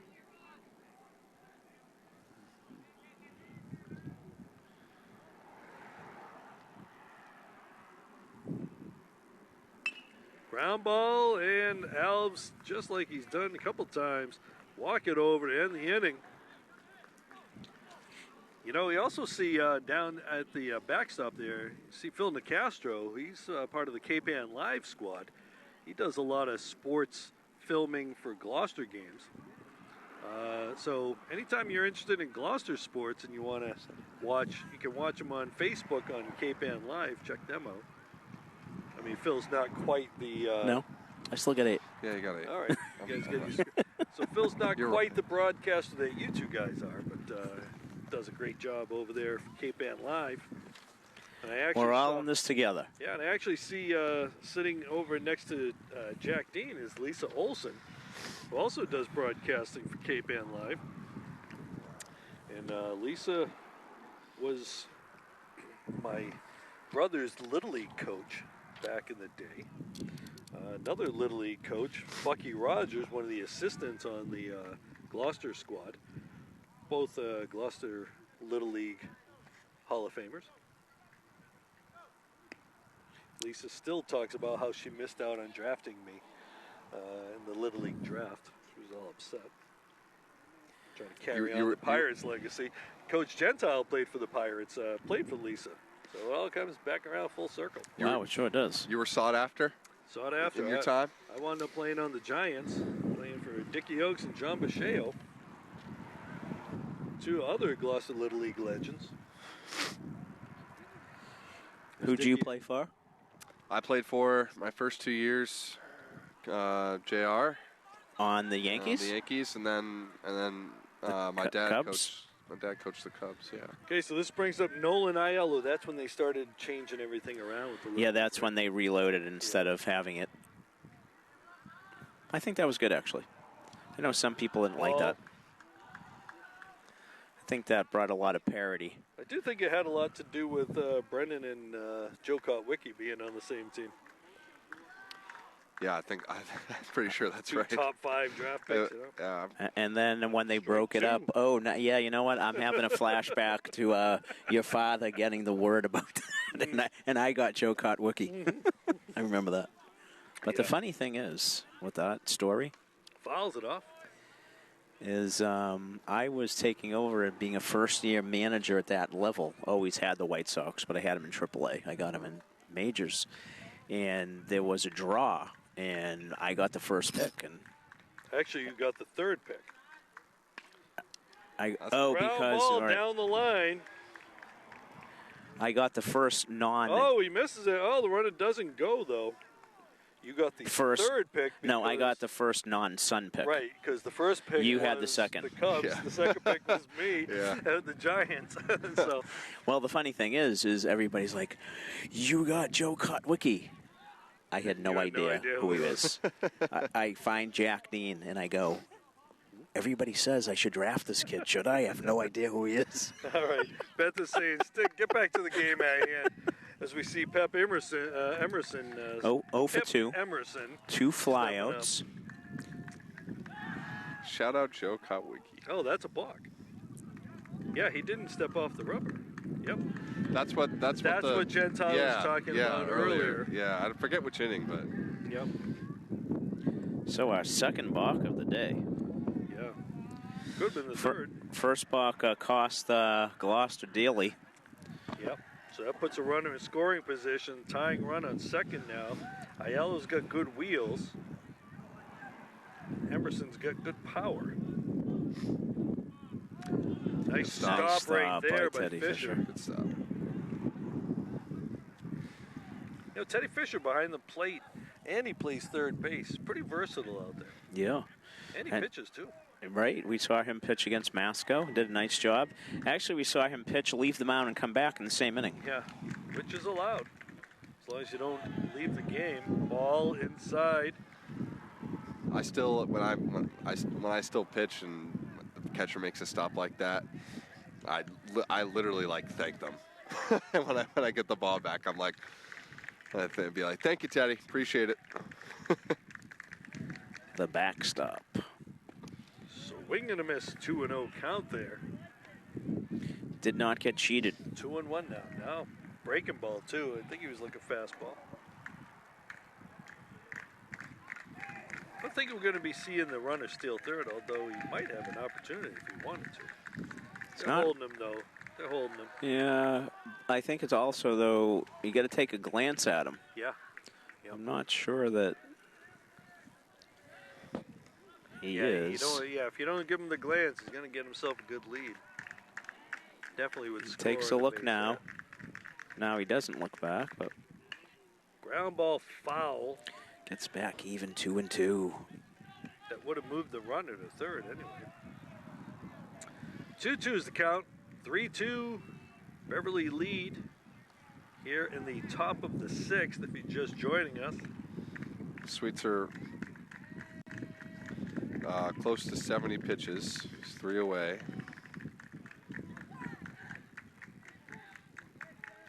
And the delivery. Got him.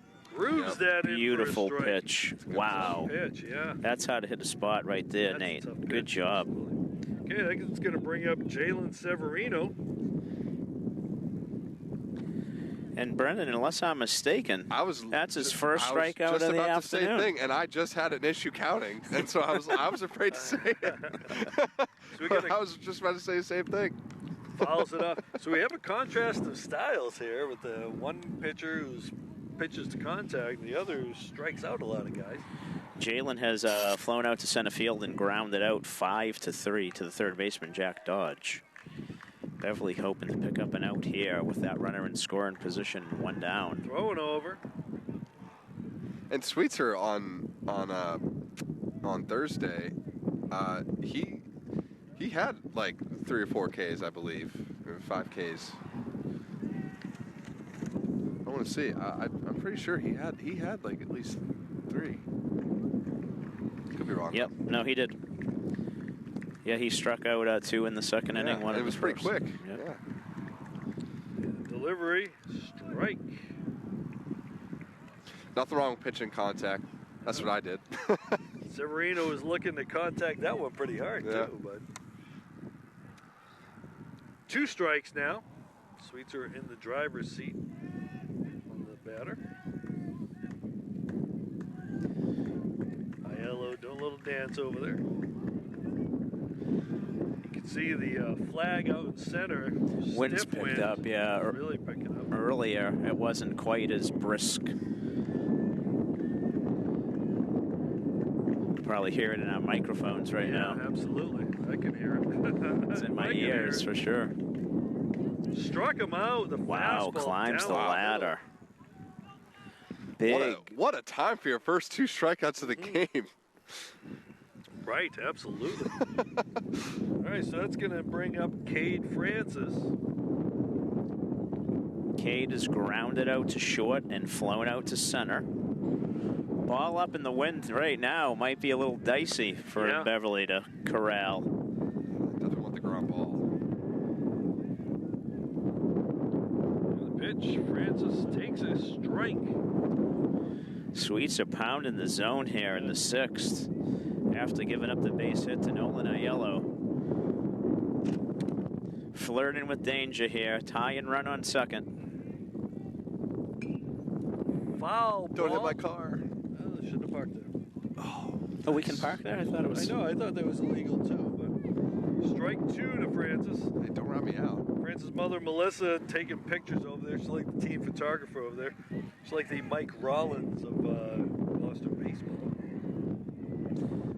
Let's see what Nate does here. He climbed the ladder with a high fastball on the last batter. And he's going to do this thing. Okay. Doesn't I like get it. the chase. 1-2's the count. I like that.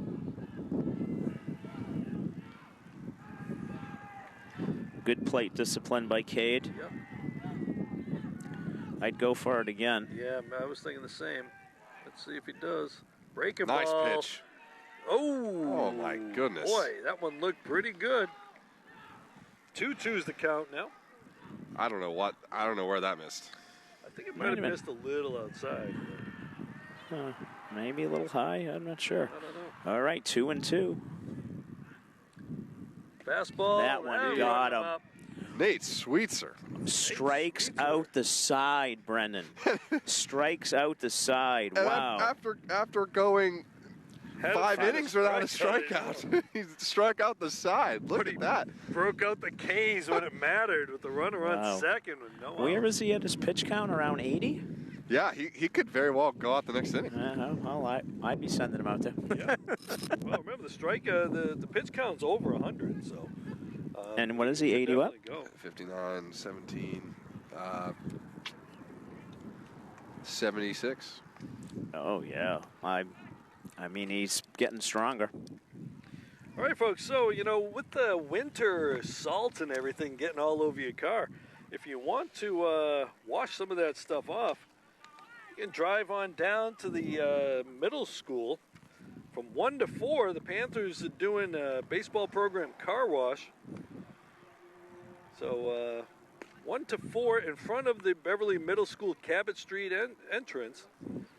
So you can get your car washed and you can have these baseball players do it for you. Could be a fun time. Come on down and get your car washed.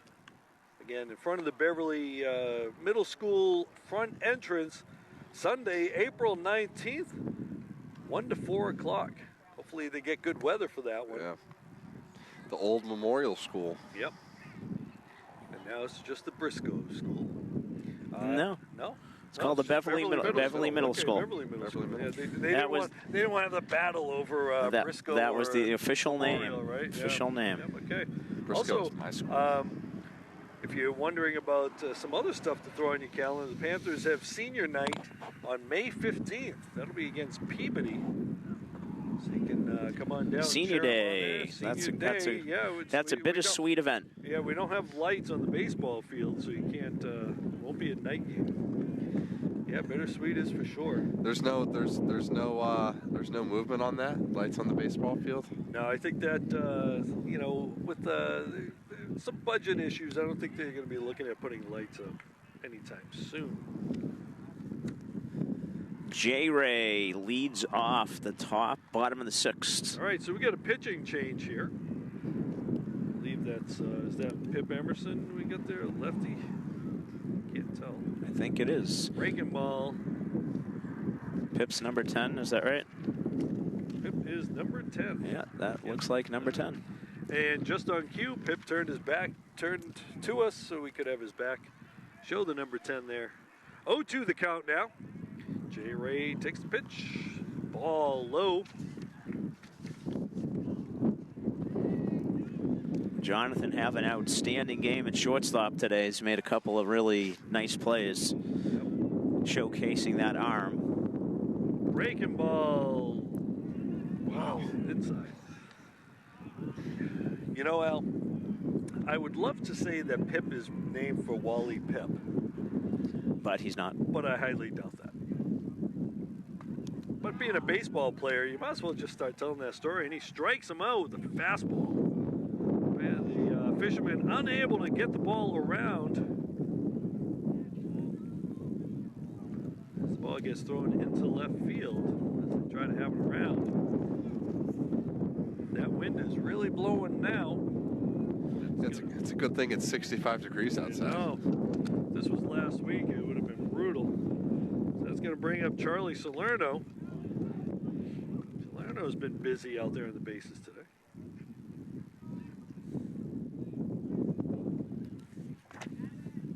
Lefty on lefty here, ball outside. What has Charlie done today? Charlie has outside 1 for 2 with a single. He stole a bag, scored a run. Been on base a couple times. And the pitch, little pop fly right over to the pitcher. Fields it himself. Or helping himself out. Panther, the Fisherman still having trouble having the ball around. And they're still having trouble with the ball man, around. you're gonna have to work on that. I have to talk to Albano to get the boys together on that. 2 outs now. Cal McKay comes up. Here in the bottom of the 6th, Panthers with a 3-2 lead if you're just joining us. If you are just joining us, I would recommend you rewind it to the beginning and watch this game. That ball is going to no, second base. End up in the second baseman's glove. Very quick inning for Emerson. That, yeah. Just like he throw it up. 5 or 6 pitches? Yeah. Yeah, like I had 9. Pretty good when you 9 pitches. Pretty good when you want to get back up at the plate. Yeah, Gloucester's Marshall, Albano, and Marone do up 9-1-2. Right. So you get some wheels with Marshall and Albano there. And then you get to the meat of the order. All right, get a little bit of inspiration coming from the dugout there. Yeah, that's what they need. Yeah. Game on the line. Great high school baseball game here today in Beverly. It's been really enjoyable, really well played game. We're going to close the book on Nico Nico Alves. Yep. 5 innings pitched, 3 runs allowed, 2 earned, 3 hits, 2 walks, and 8 strikeouts. And I don't have his pitch count, but maybe you might. Yeah, it was. May want to close the book on Sweetser as well, as Jonathan Reyes going to come in. J. Ray going to try to close this. Yeah, so we got little bit of movement. We got Danny Pierce at short. Pierce at short. Is that Mikey O'Leary at second? O'Leary at second. We see Savicki's in left. We see Porcello has moved to first. No, he's been at first. Oh, okay. That's right. Yep, 63 pitches for Alves. Wow, what an efficient outing. Yeah. But he's still trailing by 1. So he's hoping his teammates get on base so he can get some action going. He cannot get the win on this one. If Gloucester comes back, Pip Emerson will be the pitcher of record. Who's the new pitcher for Beverly? Jonathan Reyes. That's right, Jay Ray. So I'm guessing that it's O'Leary for Sweetser because the DH is Salerno. Yep. So he's talking about Alves. He's the 4th batter in this inning, so he's really hoping to get a chance to get up here. All right. Is this So this is Nash Marshall. Yeah. So we got 2 for 2. We got a Gloucester baseball legend standing right behind us. Officer Chris Stanton played for the Fisherman quite a while ago. Been at least 20 years. Okay. There you go. So he's cheering on his Fisherman, although his loyalty now is with the city of Beverly, as he's sporting the uniform of a Beverly police officer. The ball's hit well. That's a hard That's hit 3 ball. for 3. That's going to get down. It's going to be 2. It's going to end up a double right there for Nash Marshall. And how's that for your number 9 hitter going 3 for 3 today? Nash doing a little dance. He's all fired up over there. Puts the tying run on second base. Is Coach Millay going to come out and talk to Jay Ray? Bring up the top of the order and Lucas Albano. Lucas is 1 for 2 with a sacrifice bunt. We know and a run scored. We know Lucas can bunt the ball here. He likes to. And his hit was a bunt, right? Yeah. He's going to want to push it. No, his hit wasn't. No, that was Trey Maroney. Yeah. So he's going to want to push this ball to the right side. He's probably going to want to bring that first baseman in to field it. But you also have to worry about the runner going to third on the bunt. So let's see, I'm not so sure that he doesn't push the bunt down to third base. Yeah, right, because the third baseman has to stay. Yeah, third baseman, if he's holding, unless they're running a wheel play, but I'm guessing he's holding. But they're playing Porcello back, so they're going to let Now Jay, he's coming. Now he's coming. Now he's coming. All right. Didn't show bunt yet. You also got a pretty good athlete in Reyes out on the mound, so they might allow him to chase a lot of those too. But you want to get the left-handed first baseman throwing the ball. Strike. So you had both corners charging. Shortstop was going to cover third. Yeah. What do you think, Brennan? Try to keep this ball at the top of the zone so maybe that he pops it up, or I think until you get 2 strikes on him? I'm not. You don't think he's bunting again? I wouldn't think he's bunting. They're coming. He hasn't shown bunt yet. Throwing over. Yeah, he wasn't showing bunt there, although they were charging. He showed it pretty late early on, too. Yeah, I would be careful there. Yeah, slap one by you. Yeah.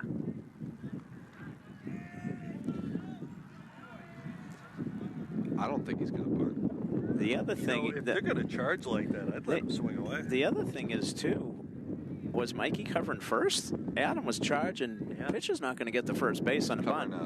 He's covering second, I think. Yeah. He's on his way to second. It's a long way for him to go. Yeah, they're not. Look at this. There's going to be nobody. Strike 2. Tough call right there. Well, they might be in it now. They held the first baseman on that play. Gloucester might be in it now. Yeah, he's going to have to swing away now. 2 strikes. Although, again, he's shown that he can bunt. bunt. That's what I mean. He might show it again. I mean, he's shown it with a strike. Nope. Fouls that one off. Second time today, the tree. The tree doing its job over there. Coming up big. We need to give that tree a nickname. Woodsy.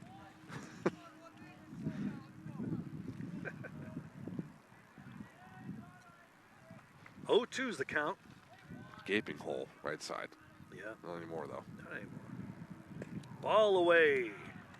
1-2 the count.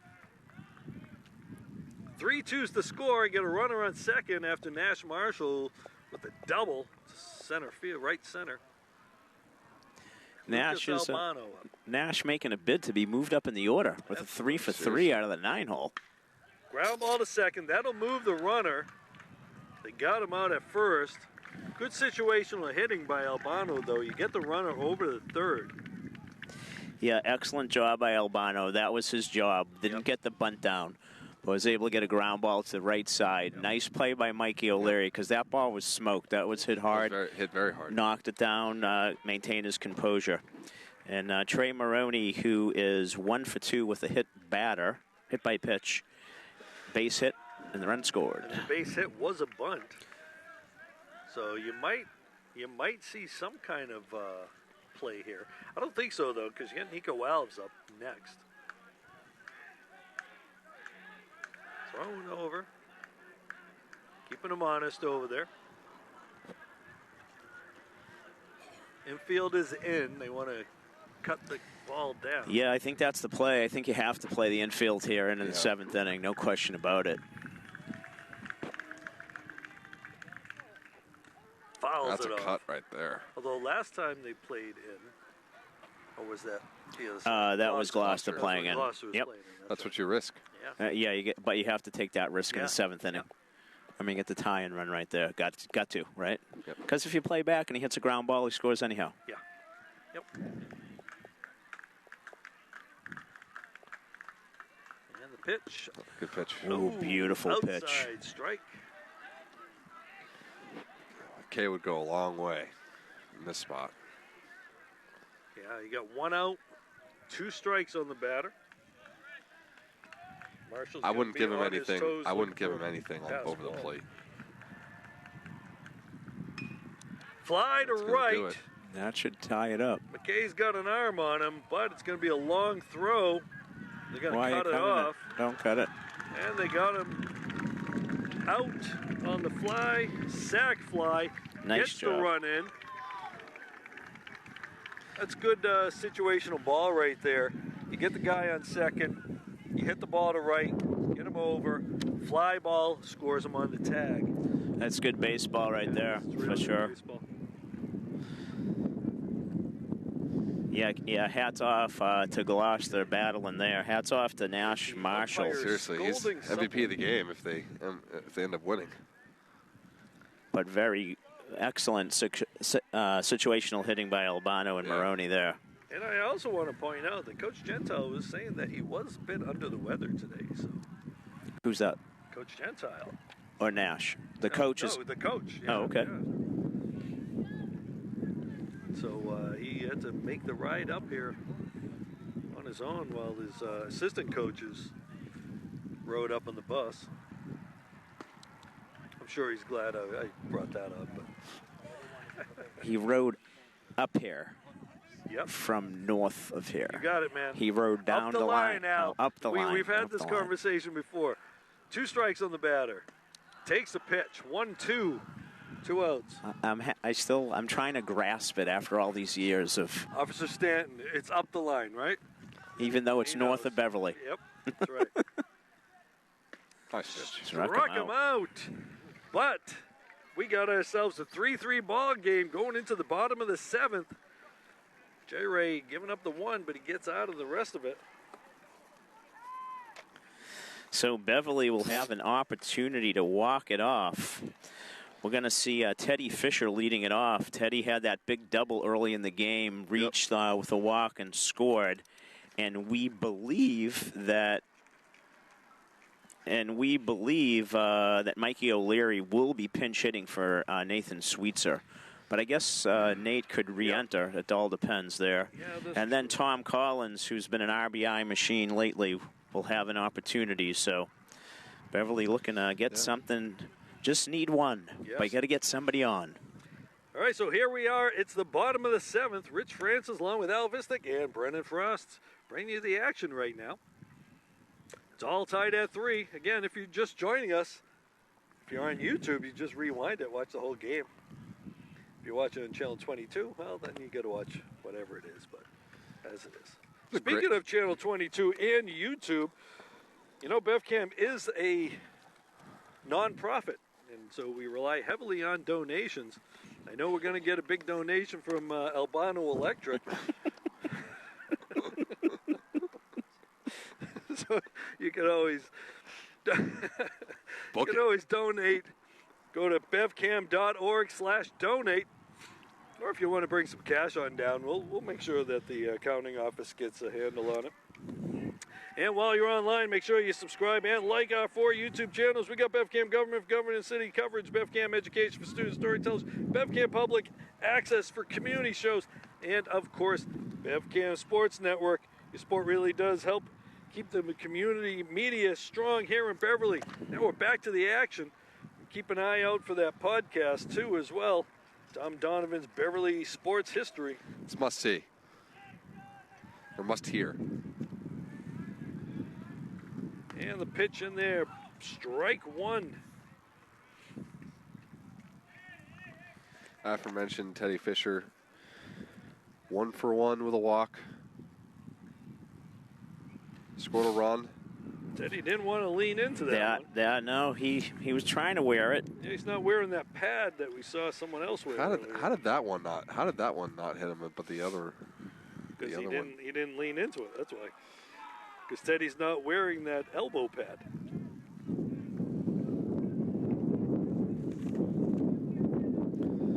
right, so we got a 2-1 count here. Teddy Fisher.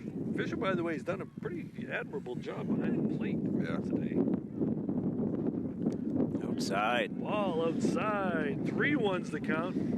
Teddy going to sit dead red here.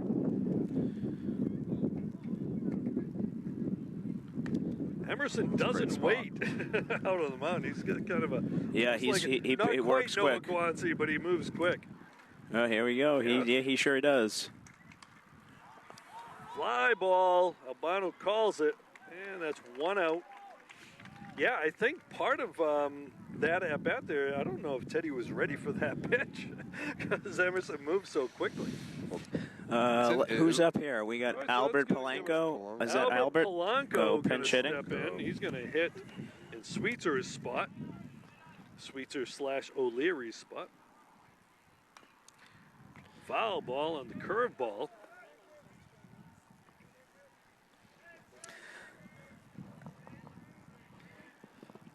Yeah, you got to slow the pitcher down if he's throwing quicker than you want. Call timeout. Strike 2.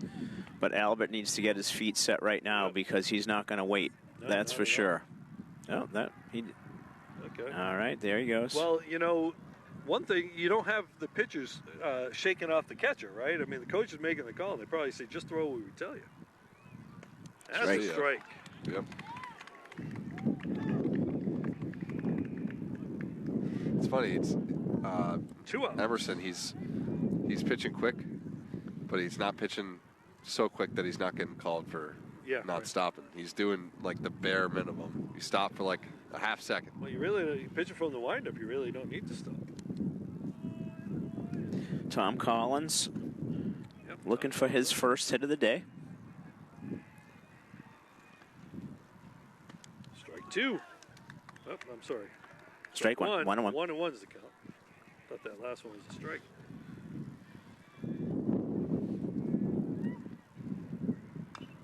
Fouls it off. Buries that one into the dirt. 1-2's the count now. 2 outs. Pip Emerson on the mound.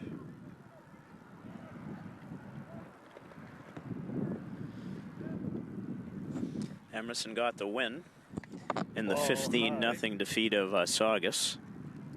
All right, so we did see a little bit of a fielding change here. We got Alves over at first base.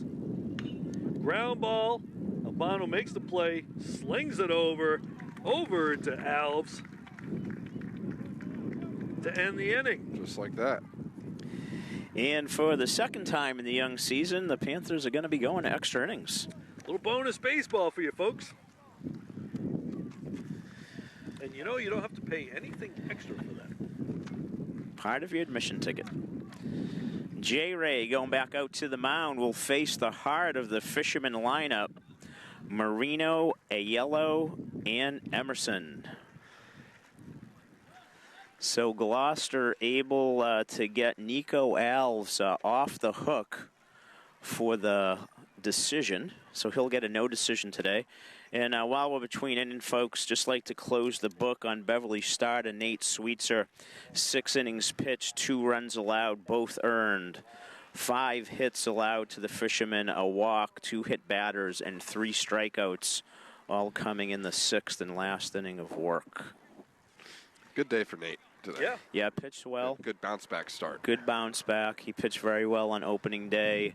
Had a rough 3rd inning against Masco, and what a great performance today. Yeah, great performance. I mean, Gloucester's obviously the team to chase, the only one in the Dun who doesn't have a loss yet. So this one is not over, but it's one heck of a high school baseball game, and something we've come to see of quite a lot with Gloucester and Beverly. You know, they play some tight games. Yeah. All right, so we're going to see Michael Marino stepping up here in the top of the 8th. Michael is 0 for 3. Little excuse me foul ball.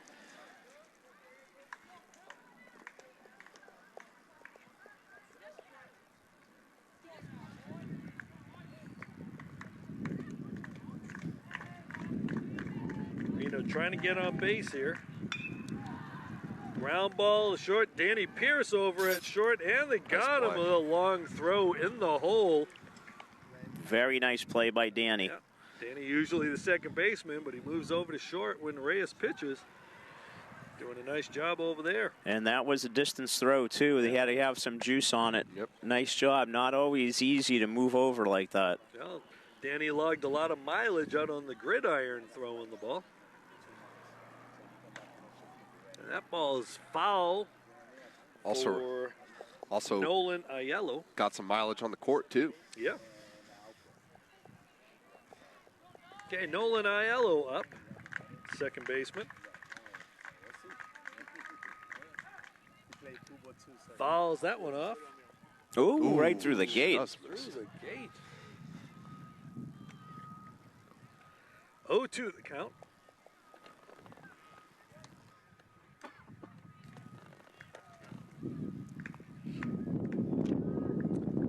Pitch from J-Ray. Low. Ooh. Good pitch, though. Little bit. Good miss. Yeah, great pitch. Good miss. Great pitch 0-2. From up here, I thought maybe he caught the bottom of the zone. Got him on that one on the outside part of the zone. Might have needed a fungo to hit that one. It's been consistent, though, out there, you know? All right, that brings up the pitcher of record now, Pip Emerson. Pip is also looking for his first hit of the game. Strike one.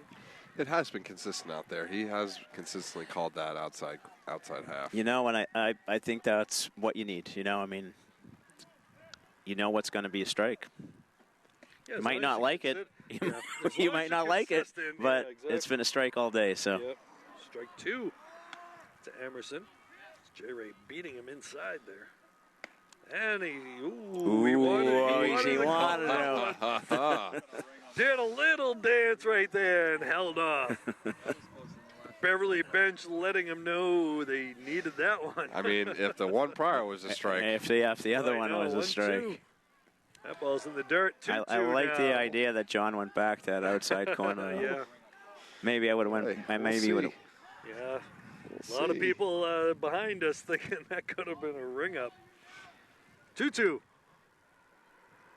Ball upstairs. Works him full. Reyes going to take a little break. A little deep breath. And let's see. He's going to set up outside. I think I'm coming right inside. Strike Got him him. out. The fastball down the middle. And the Panthers going to bring up. That's a good job by J-Ray right there. I can say as a pitcher myself in a situation like that where you get a call, you get a strike three call in the outside corner, then you do it again, and you really do think it's a strike, but it's called a ball. It can be hard to reset yourself, and you saw a little bit. He threw a couple balls in a row, which is natural. You're only human. But he settled back in, got the K. That's a good job by J-Ray right there. All right, so going into the bottom of the eighth. Now, what do we got coming up? We have the bottom of the Panther lineup. Due up, the eighth batter, Jack Dodge, and followed by Justin Savicki, and then the top of the order, Danny Pierce. And looks like there's no pinch hitting. I see Jack out there with the bat. Yep. Getting ready to step in. Jack, this will be his third at bat of the day, walking a strikeout, so he's looking to get back on base. Boy, I tell you could see why Gloucester's pegged again as the one of, if not the favorite. I mean, you have Alves throwing like he did today from the right side, and then you just bring in Pip Emerson from the left side, throws just as hard, locating his spots. They're going to be. And that's going to be a good 1-2 punch. And what are they, D3 or D2? Pretty sure they're D3, right? I think they are 3. Yeah. I mean, that might be as good of a 1-2 punch in D3. Oh yeah, I mean, as good as you get 1-2 punch, but you like to use those two as starters. You hate to have to use both of them in the same game. Oh yeah, no, for sure. Other games this no, week. No, I was speaking in terms of both starting tournament games. So we may see some bullpen action. Strike there. Good, nice hack by Jack Dodge there. Just as I say that, I do think we're going to see some bullpen action here. He has to manage the pitch count. Got to manage that pitch count. Ooh, he had been warming up. Yeah. 13. I don't have a name, but he had been warming up. So You should have that, Rich, I think. Yep, Brady Shimataro, who's the number 3 pitcher on the squad. That's a strike. And again, Coach Gentile kind of knows he's got a good vibe on the pitch count situation, how long you can run a guy and before you got to take him out. Struck him out. rolling. As Emerson just rolling along here. 7 up and 7 down since coming in relief. What do we get for pitch count on him, Brent? We got 28. Okay, so they got to be a little leery inside. he does work quick. I like it. I like it when pitchers work quick. Absolutely love when a pitcher just goes. Yeah. Again, we got spoiled with Noah Guantz a couple of years ago. Fly ball. That could be tough. Whoa, second baseman's way out there. And it's going to drop. Right fielder might have wanted to call that off. And that's a hit. Yes, it is. That puts a runner on first with 1 out, and you get Danny Pierce coming up. And just want to remind you folks that when Justin reached base in the 3rd, he stole 2nd and 3rd and forced an errant throw to score. So that's a good call. I would be surprised. Well, I'll get a lefty though. We get a lefty this time around, so a little different. But if you have trust in your players, and especially if he's fast, it still wouldn't be surprising to me. He needs to get the read. He's not being held on tight. No. So he's going over now. Landing. Oh, almost had him. I thought he got. He did. I thought he got in there personally. Yeah, he did. Umpire was right on it. But it was very close. Especially with the positioning of the first baseman, takes the throw and has to tag behind him, being a lefty. Danny gets hit. Danny wears it. Here we go. And I got to tell you, on that pickoff, if you had a left-handed first baseman, it would have been a whole different story, I think. This is kind of what I was talking about with Jay Ray here with Pip Emerson. You have the ball, it's a pop fly, and you're expecting it to be caught, and it drops. And again, it's not surprising. They're high schoolers. And the wind may have had something to do with that as well. Jay Ray comes in now. He balked. He just balked. He just balked. Yep. Absolutely. Yep. Uh-oh. All right, so if you're Gloucester, you got to walk Reyes here, I think, with 1 out. Yeah, I agree. You should walk him. And they do walk him. That'll bring up Charlie Salerno. Yeah, the only thing is Jonathan has had some difficulty getting his bat on the ball today, so let's see what Gloucester decides. They might take a flyer that he won't make contact. They're being 1 out already. Interesting call. Yeah, that could go either way. Here's what I like. I think you got a guy here who's a senior captain, 4-year guy. He hasn't had the greatest day at the plate. Yeah. He's come in and thrown hard in relief, and now he has a chance to win the game for you. I like our chances if they pitch to him. Yeah, well, you bring up that point, right? You can pitch to him. You don't have to give him anything to hit, and you walk him. No harm, no foul. Same kind of thing. An intentional walk. Yeah. The only thing, Rich, I don't love about that, if that's your game plan, I don't love the fact that you can throw a pitch to the backstop and the game will be over. I agree. That, and you also have to think about pitch count. Yep.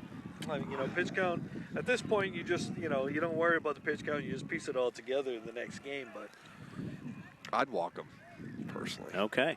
I think that's valid. I think it's valid. That's what I would do. But it doesn't look like they're going to walk him, though. Fouls it off. Cut right there. Nice hack.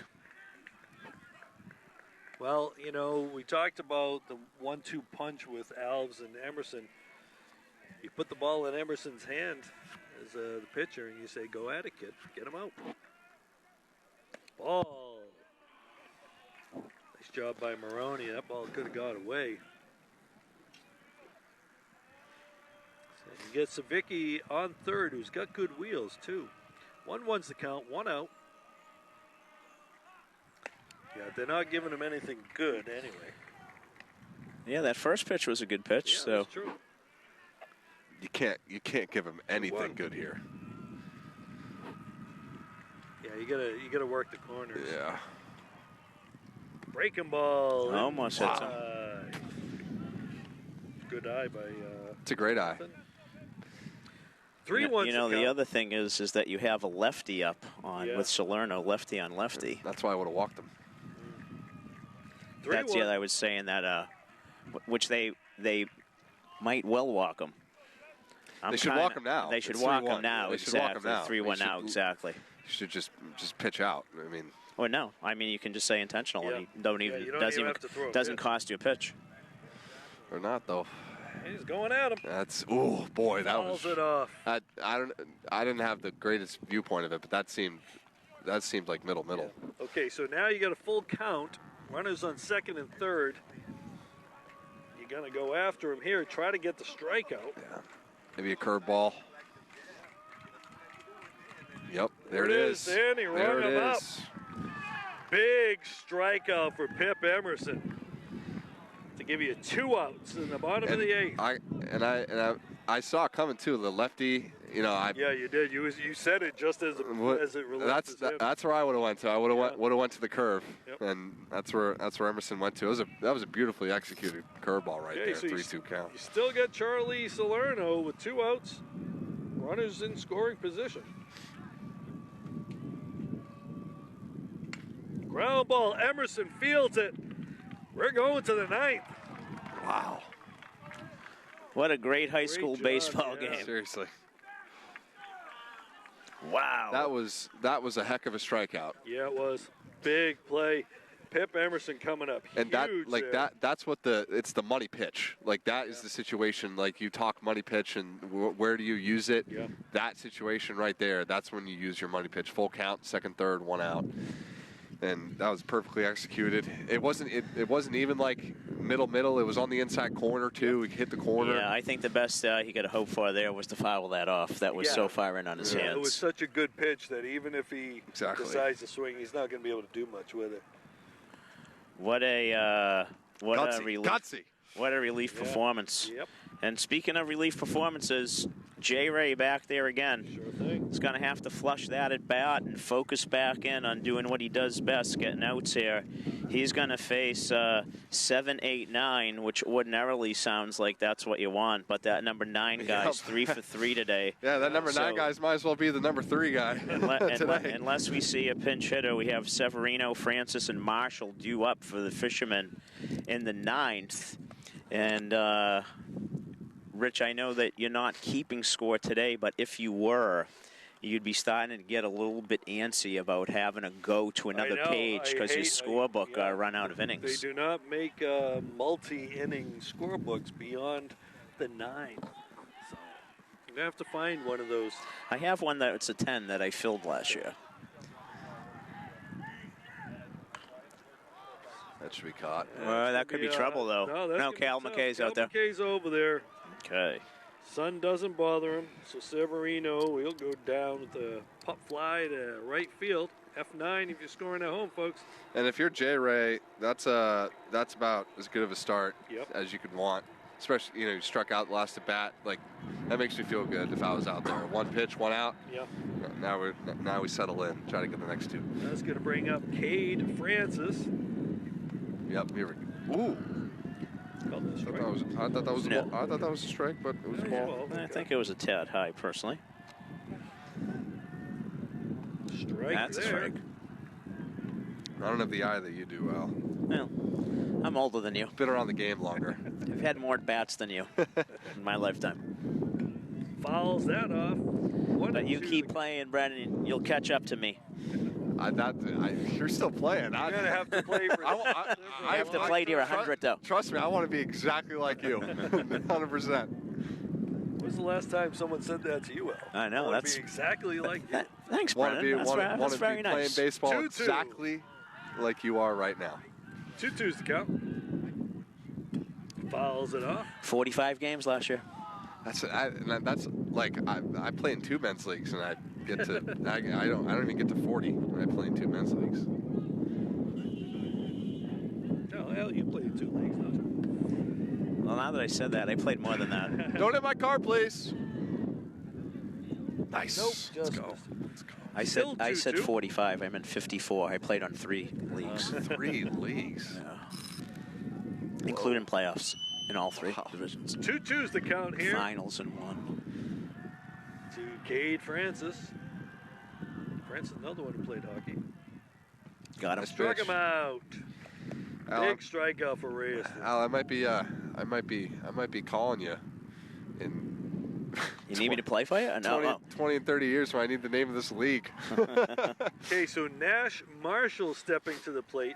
Marshall was the tying run a couple innings ago in the 7th inning. He swung this game on his. He turned the game on its head. Fouls it off. His last at bat. Yeah, 3 for 3. Single in the 2nd, single in the 5th, and the double. And Rich said that he got plated the tying run on the sack for RBI after a nice strike on the situational hitting by his teammates. 0-2's the count.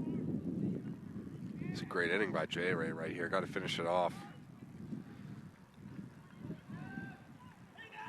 Breaking ball, ground ball.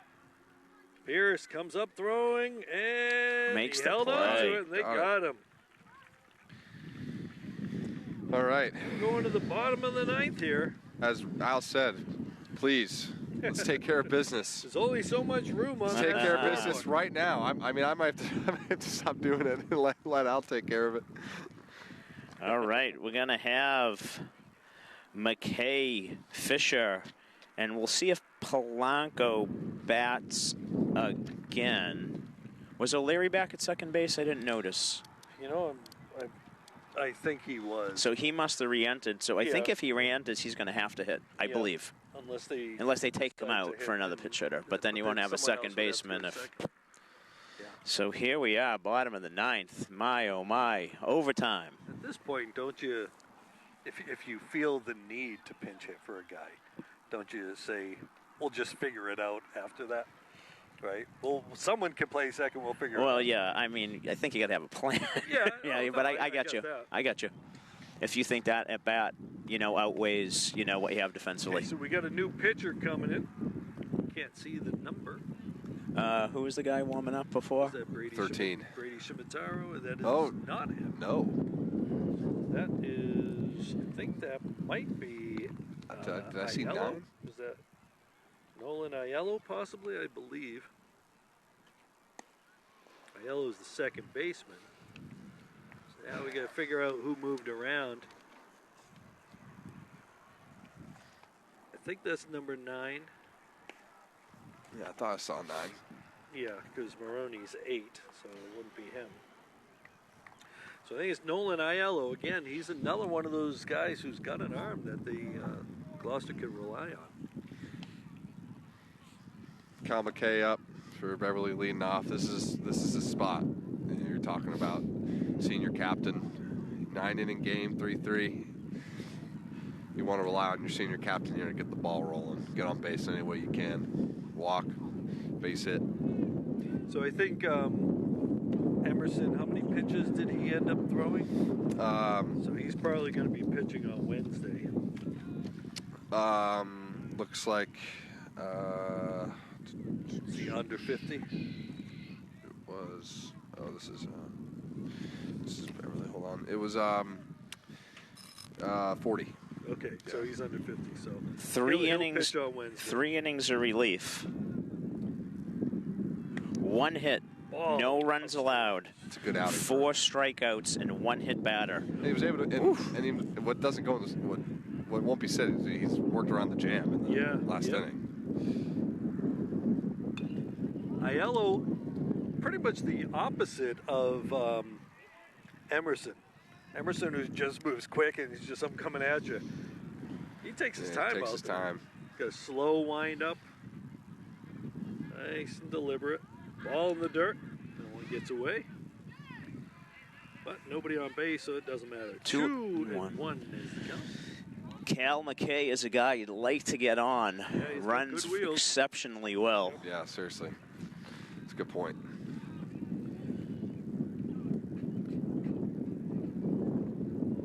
And the pitch. Fly ball with this wind. This could be trouble.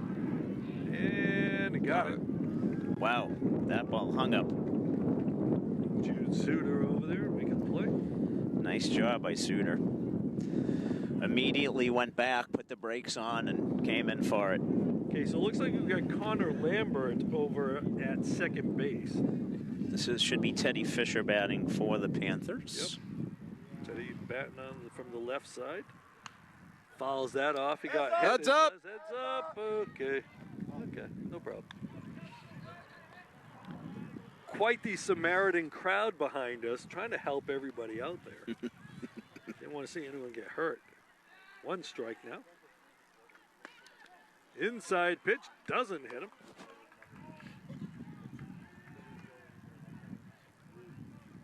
Teddy would rather get a hit than get hit here. Hit or be hit. Strike. 1-2 the count. Here in the bottom of the 9th.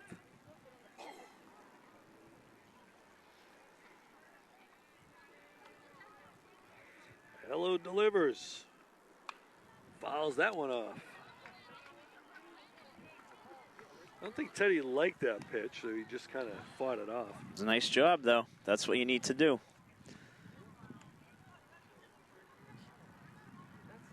1-2 is the count.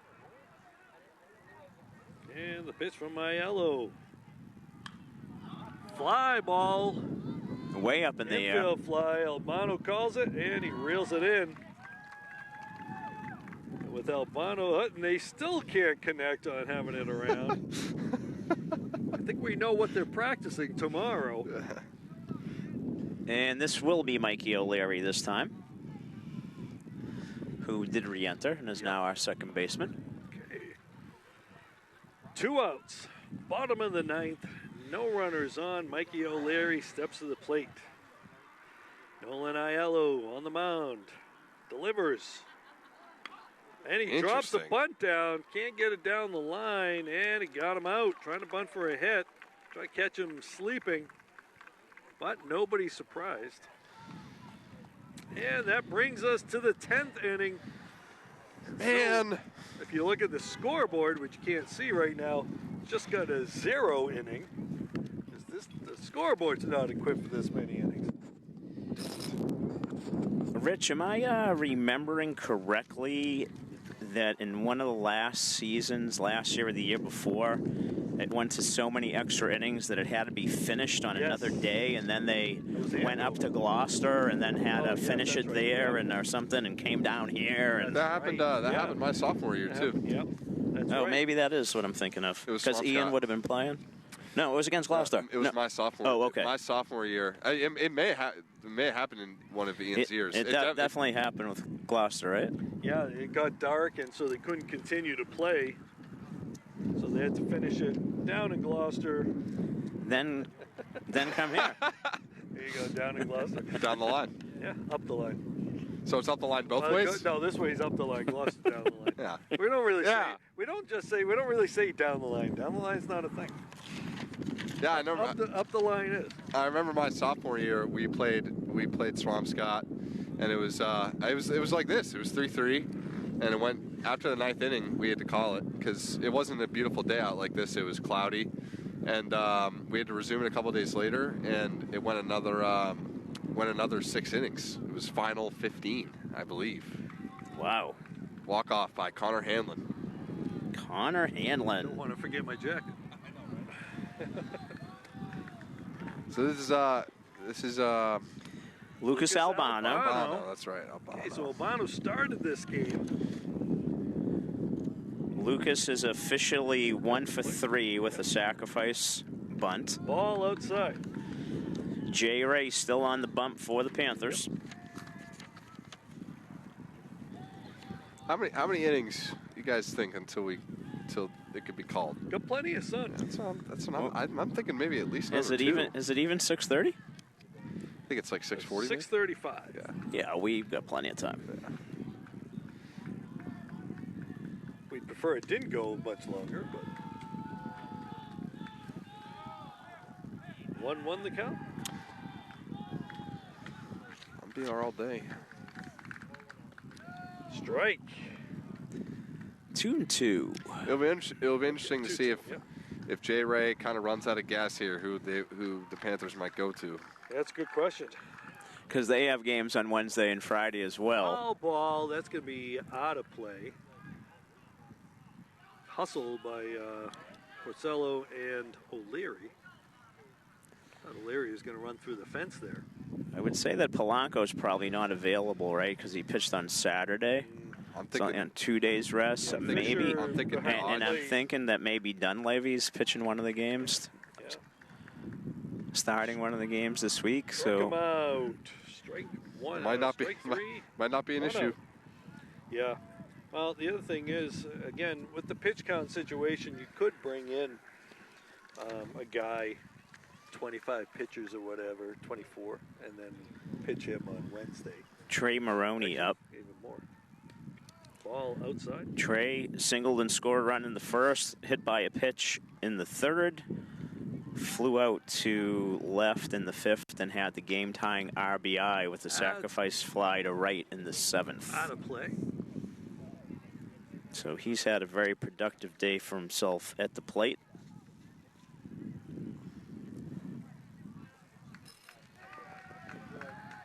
If you're just joining us, it's 3-3 in the bottom of the 10th. That's going to be off the pole. It happened again. Okay, so that was the pole, though, not the tree. That was the pole, yeah. Hey, they're both made of wood. Well, it started out as a tree at some point, right? Right, that's true. 1-2 the count to Maroney. I don't think I've ever seen that. Jonathan Reyes on the mound. Reyes delivers, fouls it off. Maroney keeps it going. Maroney backstop in 2 sports. He's also goalie. Oh, is he goalie for the hockey team? Yeah.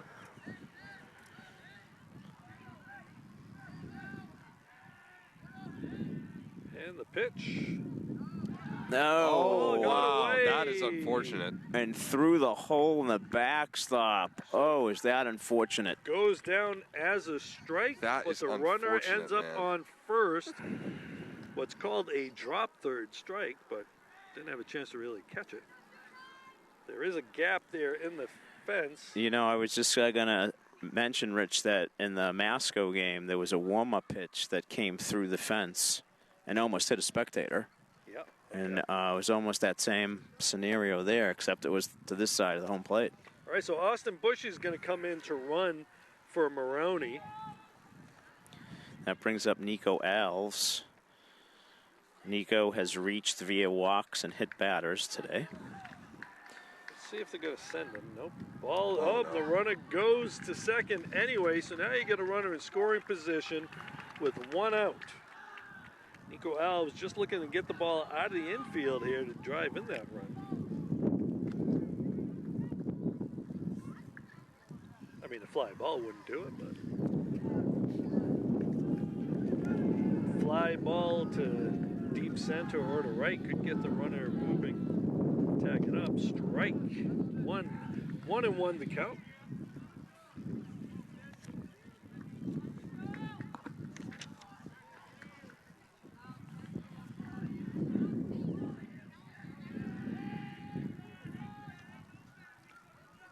Look at the runner back.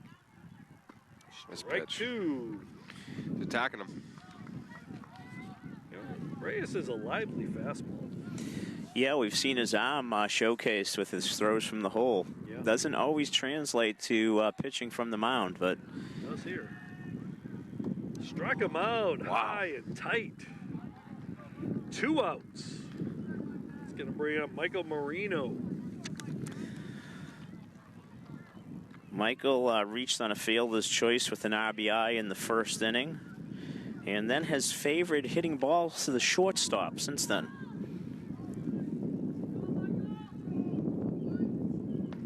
Strike 1.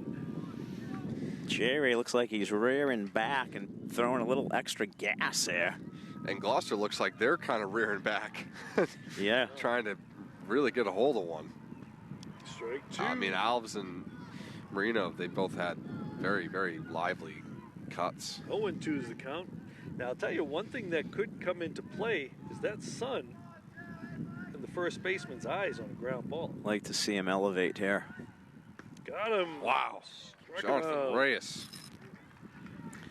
4 strikeouts in the inning. I know. Not common, but it does happen. Wow. He has 8 strikeouts in 4 innings of relief pitching. Oh. J-Ray? Wow. Yep. You know, and we talked about beginning of the game about Gloucester not striking out a lot this season. And Sweetser didn't have any strikeouts for 5 innings. And then he got 3 in the 6th, and then it's been J-Ray since. It's Collins, right? Just double checking. Collins leads off. Tom Collins. Collins, Dodge. Collins 7? Collins is number 7, yep. We have due up Collins, 7, 8, Dodge, 9. Savicki. And then top of the order. You got 7, 8, 9. Another spot where you could potentially see a pitch hitter. Yeah. Now, we have seen, you know, Carnazzo, he has played some out there. Could see him. Can you let Porcello pinch hit even though he's the first baseman and being hit far? I don't. He would have lose to your hit. DH. He would have to hit in the DH spot, which is. And I don't think you're going to take Charlie Salerno out of there. Yeah, that's a valid point, Coach. But at this point, if you do pinch hit, who are you going to hit for? If you pinch hit for O'Leary, he comes out of the game. You need him at second. Well, he's not up. He made the last out. Yeah. And Savicki's done a good job. You're not going to left, yeah. But we'll see. Coach knows his team better than we do. But we're learning. We are.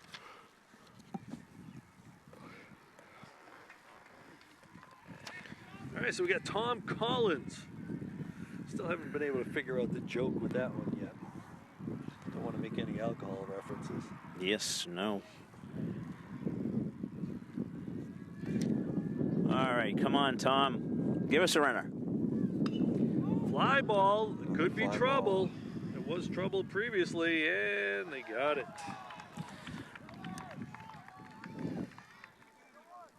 We said that was Connor Lambert over there. That's going to bring up Jack Dodge. Jack Dodge.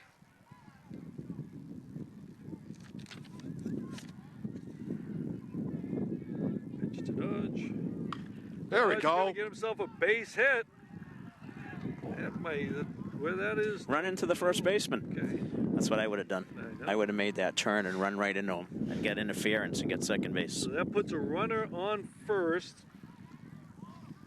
With Justin Savicki stepping to the plate. Could we see a bunt?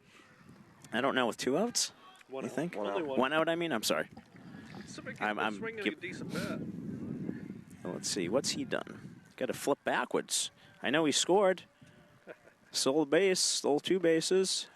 Strike 1. Well, no bunt. No bunt anymore. Fielder's choice. Okay, Base hit. Yeah. What do we got going here? Pinch runner. Pitch runner. Okay, so they're going to run. And that's going to be Fowler is going to run. Again? You can do that? He was a courtesy runner. Now he's probably a pinch previously. runner. Now he's a pinch runner. Strike 2. Ooh, 0-2. Not enough really time to steal him right here, though. You don't want to have a strike him out, throw him out DP. Want to give Danny Pierce a chance here. Yep. Like Danny to have a chance with somebody on second. Earlier in the game, you might take the chance knowing Danny's getting up, but that can't be the case. Ground ball to short. And Oh, threw that him. one gets away. Unfortunate That took a hop timing. on him. That's going to be an error. Crazy hop, yeah. Maybe unfairly so with that hop. But Yeah. Panthers have runners on first and second with Danny Pierce up. You never know what happens, though. You put the ball in play. Yep. Yeah, that ball took a funky hop on him. Here we go. Danny Pierce. A little dusty out there, too. Let's see. Danny, a single in the first inning. Strikeout. Ground out. Pitcher to first and hit by pitch his last at bat. Yeah, Danny's pretty good at hitting the ball to the right side of the field, too. And he has a ton of room over there. Space over there. Okay, so Maroney's going to go talk to Aiello.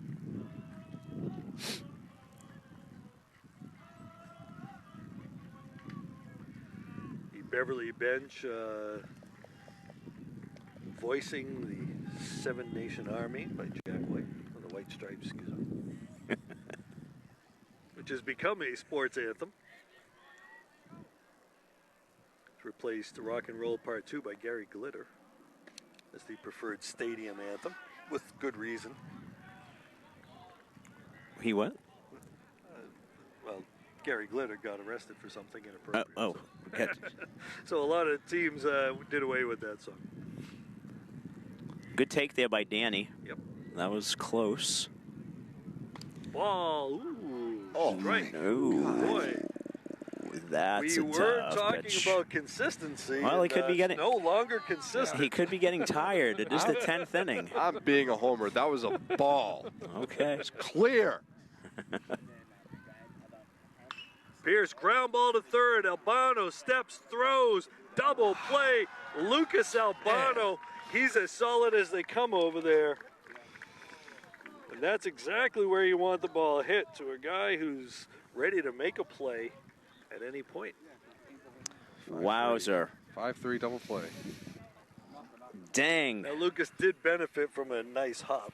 I will say that, but Well, he knew exactly what he was doing with it. No, the field gives and the field takes away, right? So it looks like that Jack Dodge is going to pick up the baseball. And the book's closed on J-Ray with just a great... Tremendous relief appearance.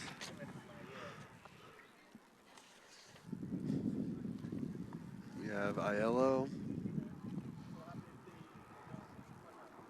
Okay, so Aiello going to try to help himself out here. Emerson and Severino. Off we go to the 11th.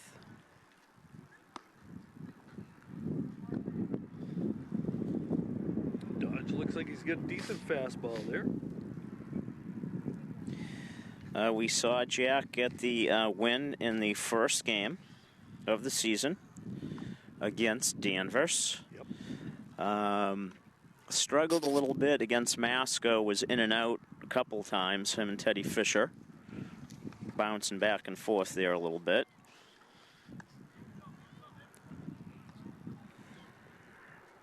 Now, I don't know if Dodge got any chance to warm up in the bullpen. Oh, okay. This is the 11th, right? You know what? These guys are young. They got lively arms. Top of the 11th inning. So if you're just joining us here at Brother Roberts Field, we've had quite the game, I will say. A little bit of a back and forth affair to start. Got all tied up in the top of the 7th, and we've been playing extra innings since. Yeah, so John Reyes, book's closed on him. 4 innings of relief, 1 run, 1 hit, no walks, and 8 strikeouts. Okay, so Reyes will go back to shortstop. And this is a LO, correct? In the 11th, leading off. Okay, so Dodge was at third base. So he's now on the mound. Is Mikey O'Leary catching Mikey now, O'Leary's and behind the Teddy's plate. at third. Fisher's at third. And Pierce went back to second. Yellow has an RBI in the first inning on a sac fly. Popped to second base. Had a base hit in the 6th and struck out Outside. in the 8th. 2 balls. Yellow's going to be followed by Pip Emerson, another one who came in relief and did a heck of a job. Yeah, this is amazing. We're in the 11th inning. Yeah. And the sun's It doesn't feel like it. Like, well, it's been so well played Exactly. and well pitched, and there hasn't been a ton of base runners. Ground ball. Third base not going to get it. Reyes comes up throwing. A strong throw. Yeah. Woo! that's impressive After considering he just Yeah. threw 50 pitches. I don't have the exact number, but he just threw 50 pitches, Yeah, 60 pitches. After spending a few innings throwing fastballs, comes up with an even faster ball from shortstop. He's all warmed up. Yeah, right. There you go. All right, so Pip Emerson, who also threw a bunch of pitches. Pip has still looking for his first hit of the day and his 5th at bat of the afternoon. Ball in the dirt. This is a real, like, early swing game for, like, both teams Yeah. and the way there's like both teams. Whoever wins this game, they're going to look back on this game and be like, yeah, this is where it started. Yeah, it's in there for a strike. 1-1's the count. Gloucester obviously has expectations of winning a lot of baseball games and going far in D3, and Beverly has been in the D1 tournament most years since its transition. So both programs the expectation. And this is the type of game. This is the type of game where if it was late in the season, it could spur a winning streak, and obviously there's a lot of time left now. So 2-1 the count. Pip Emerson at the plate. Jack Dodge wings it in there for a strike on the outside corner.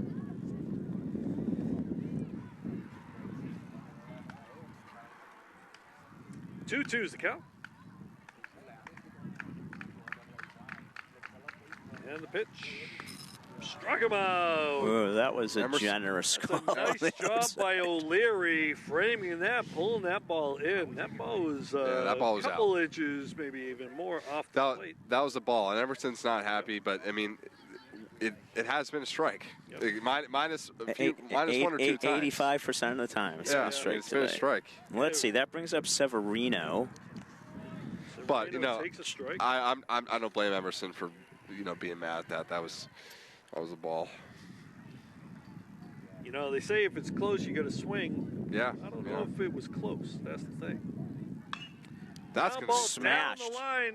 It's going to be two. Severino, he's going to turn. He's going to go to second. Here comes the throw.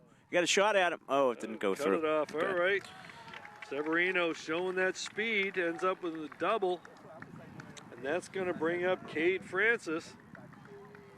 And no, it's not. It's going to bring up Connor Lamb. I was literally just about to say, I don't think Gloucester's used a pin shooter this entire time. Who's this? Now, Lamb? Lamb, yep. Lamb had gone into LAMB? to play second base. Lambert, excuse me, Connor Lambert. Connor Lamb is like a politician from Pennsylvania. I was a poli-sci major. I know these things. Sorry. Connor Lambert. It's getting late. No apologies needed. It's getting late. Yeah. Ooh, breaking ball. It's ball one.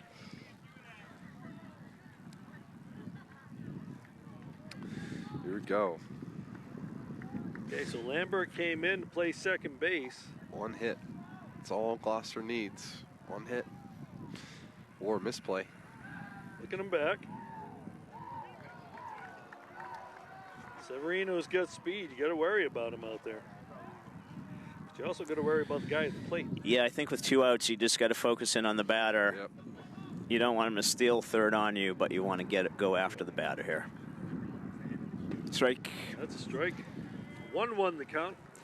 I wouldn't even be as worried about him stealing third. I mean, a hit is going to bring him in. I'm going to be honest with you. If he does steal third, I wouldn't even throw down. I wouldn't risk throwing the ball away. I agree with that. Just go get him. Throw down at all. Just go get him. It wouldn't bother me if I was on. I'd be like, all right, take third. Breaking ball. Nice curve. Wow. Pulled the string on that. Had a lot of movement on it. Yeah. 1 and 2's the count. Another big spot. Been full of them today. A lot of spots today. Okay, so the boot camp is over. More spots than a leopard today. Fitness boot camp just ended. That's when you know we're going late. Ooh, okay. Get him over. Steps off. We have seen a couple of balks this game. Yes. Both sides have balked. Yeah. The one balk crucial for Beverly getting 2 runs, by the way. Yep. Severino doing a good job getting into Dodge's head, making him step off. Dodge up 1 and 2, though. Looking to pound the zone. Ground ball, base hit. Wow. Severino's going to turn. The throw. Strong throw. Not going to get him. Runner moves to second. Severino showing that speed. You knew he was going on the hit. Single. A great job on the pinch hit by Lampert. Connor Lambert with the single, takes second base and the RBI. Down 1 and 2 and is able to deliver with a shot base hit in the 5-6 hole. pinch hit RBI single. Much to the chagrin of the Panthers, and that brings Albano up in the top of the order. That brings No, up Marshall, sorry. Just the guy, even worse. Just the guy the Panthers want to see is this guy right here. Even worse. Marshall's shown it at the plate. 3 for 4 today. Ground ball, Fisher with the play. Throw over, and Porcello gets the out. But not until the Fishermen pick up 1 to make it 4-3. Panthers with their last at bat here. Looking to at least tie it, make it continue on. All right. Beverly will have their 2, 3, and 4 batters up. Yep. The tri-captains, Reyes, Salerno, and McKay. It's what you want if you're Beverly. That's what you want. Followed by Teddy Fisher. So Beverly has been swinging great bats all season. They're going to need to come up in the clutch here. Yeah. What a fantastic high school baseball game that we're being treated to. Yeah, this is just a great game. So again, we got really good pitching performances from the starters. And then we got really, really good relief appearances by Pip Emerson and Jonathan Reyes. Now both teams on their third pitchers. Was that Fisher at third? Yes. Yes. So it might not matter, but if Beverly's able to somehow win this game right now, that's a huge play. It's because he saved a run, because that was hard hit down the line, and he was able to stab it with his backhand and make the throw as well. So that's a huge play. But Beverly would need to get a run in order for it to matter. And remember, Teddy pitched played what? He caught 9 innings, 10 innings behind the plate. Yeah. So his legs will be he'll be feeling that. It's like when that ball was hit, I thought it was going through. I thought it was going to go through, and Gloucester would be up 5-3. But Teddy made a good play on it. So let's see if Beverly can capitalize on that, get a run. All right, so we got Jonathan Reyes coming up. He'll be followed by Charlie Salerno and Cal McKay. Reyes looking to get off base here. So he would represent the tying run. Oh, got a little help there, Brent. Another tree. Yeah. Different tree. God's on my side today. 1 strike on Reyes. Nolan Aiello to deliver. Ball outside. Baseball gods are on my side. Yeah, I don't think Rich Nolan Aiello, the number 3 starter on this team, or what's his? I believe. What do you say? I think it's him and Shimataro, Brady Shimataro. 3 and 4 pitchers on the squad. Strike. No, I think he shouldn't. Yeah. I think with 2 strikes it would have been a strike. Yeah. I know, right? Not with 1 strike though.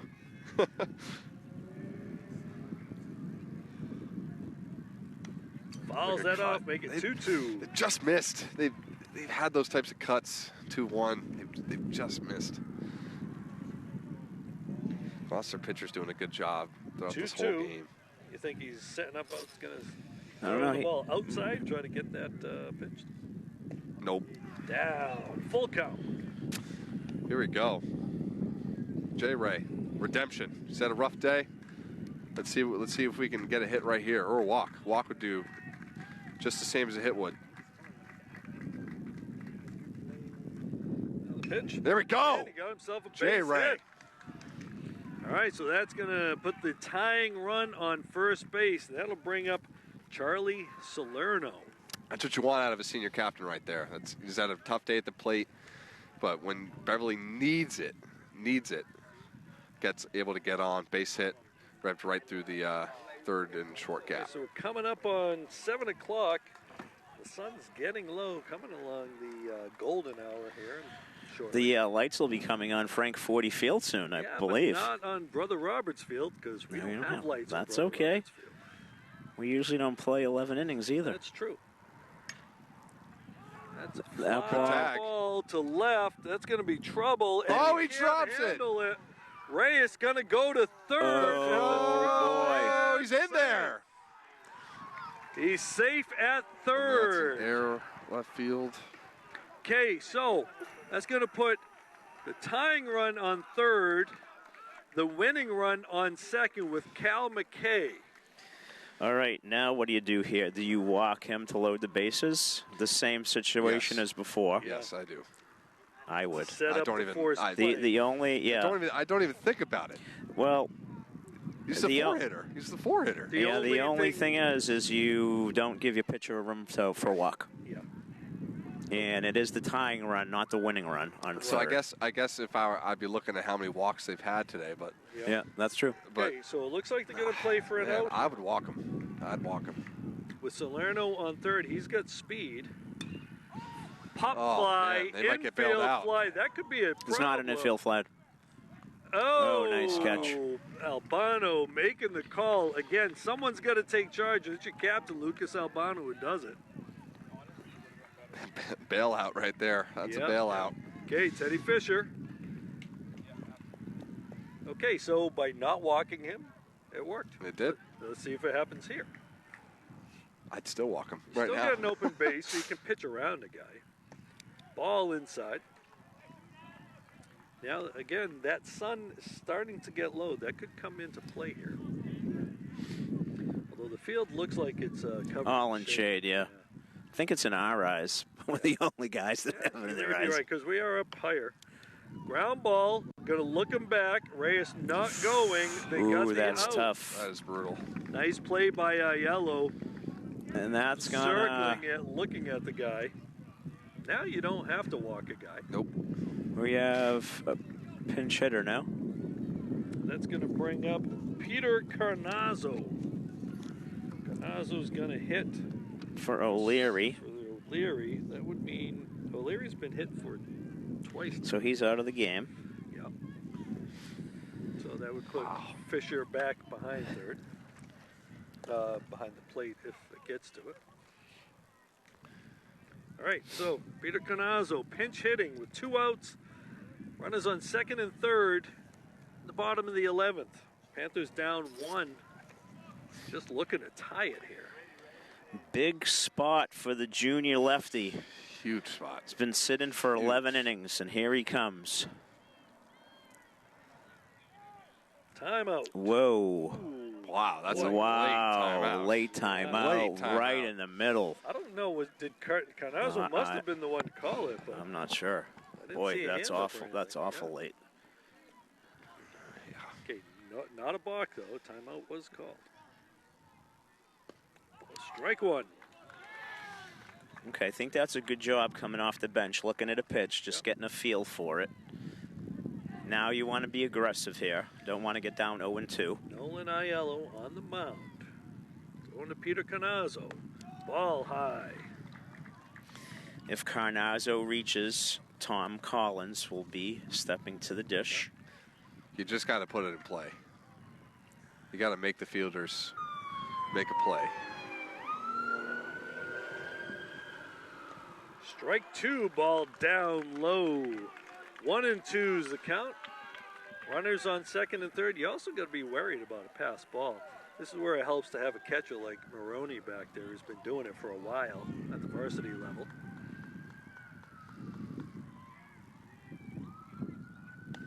Struck him out.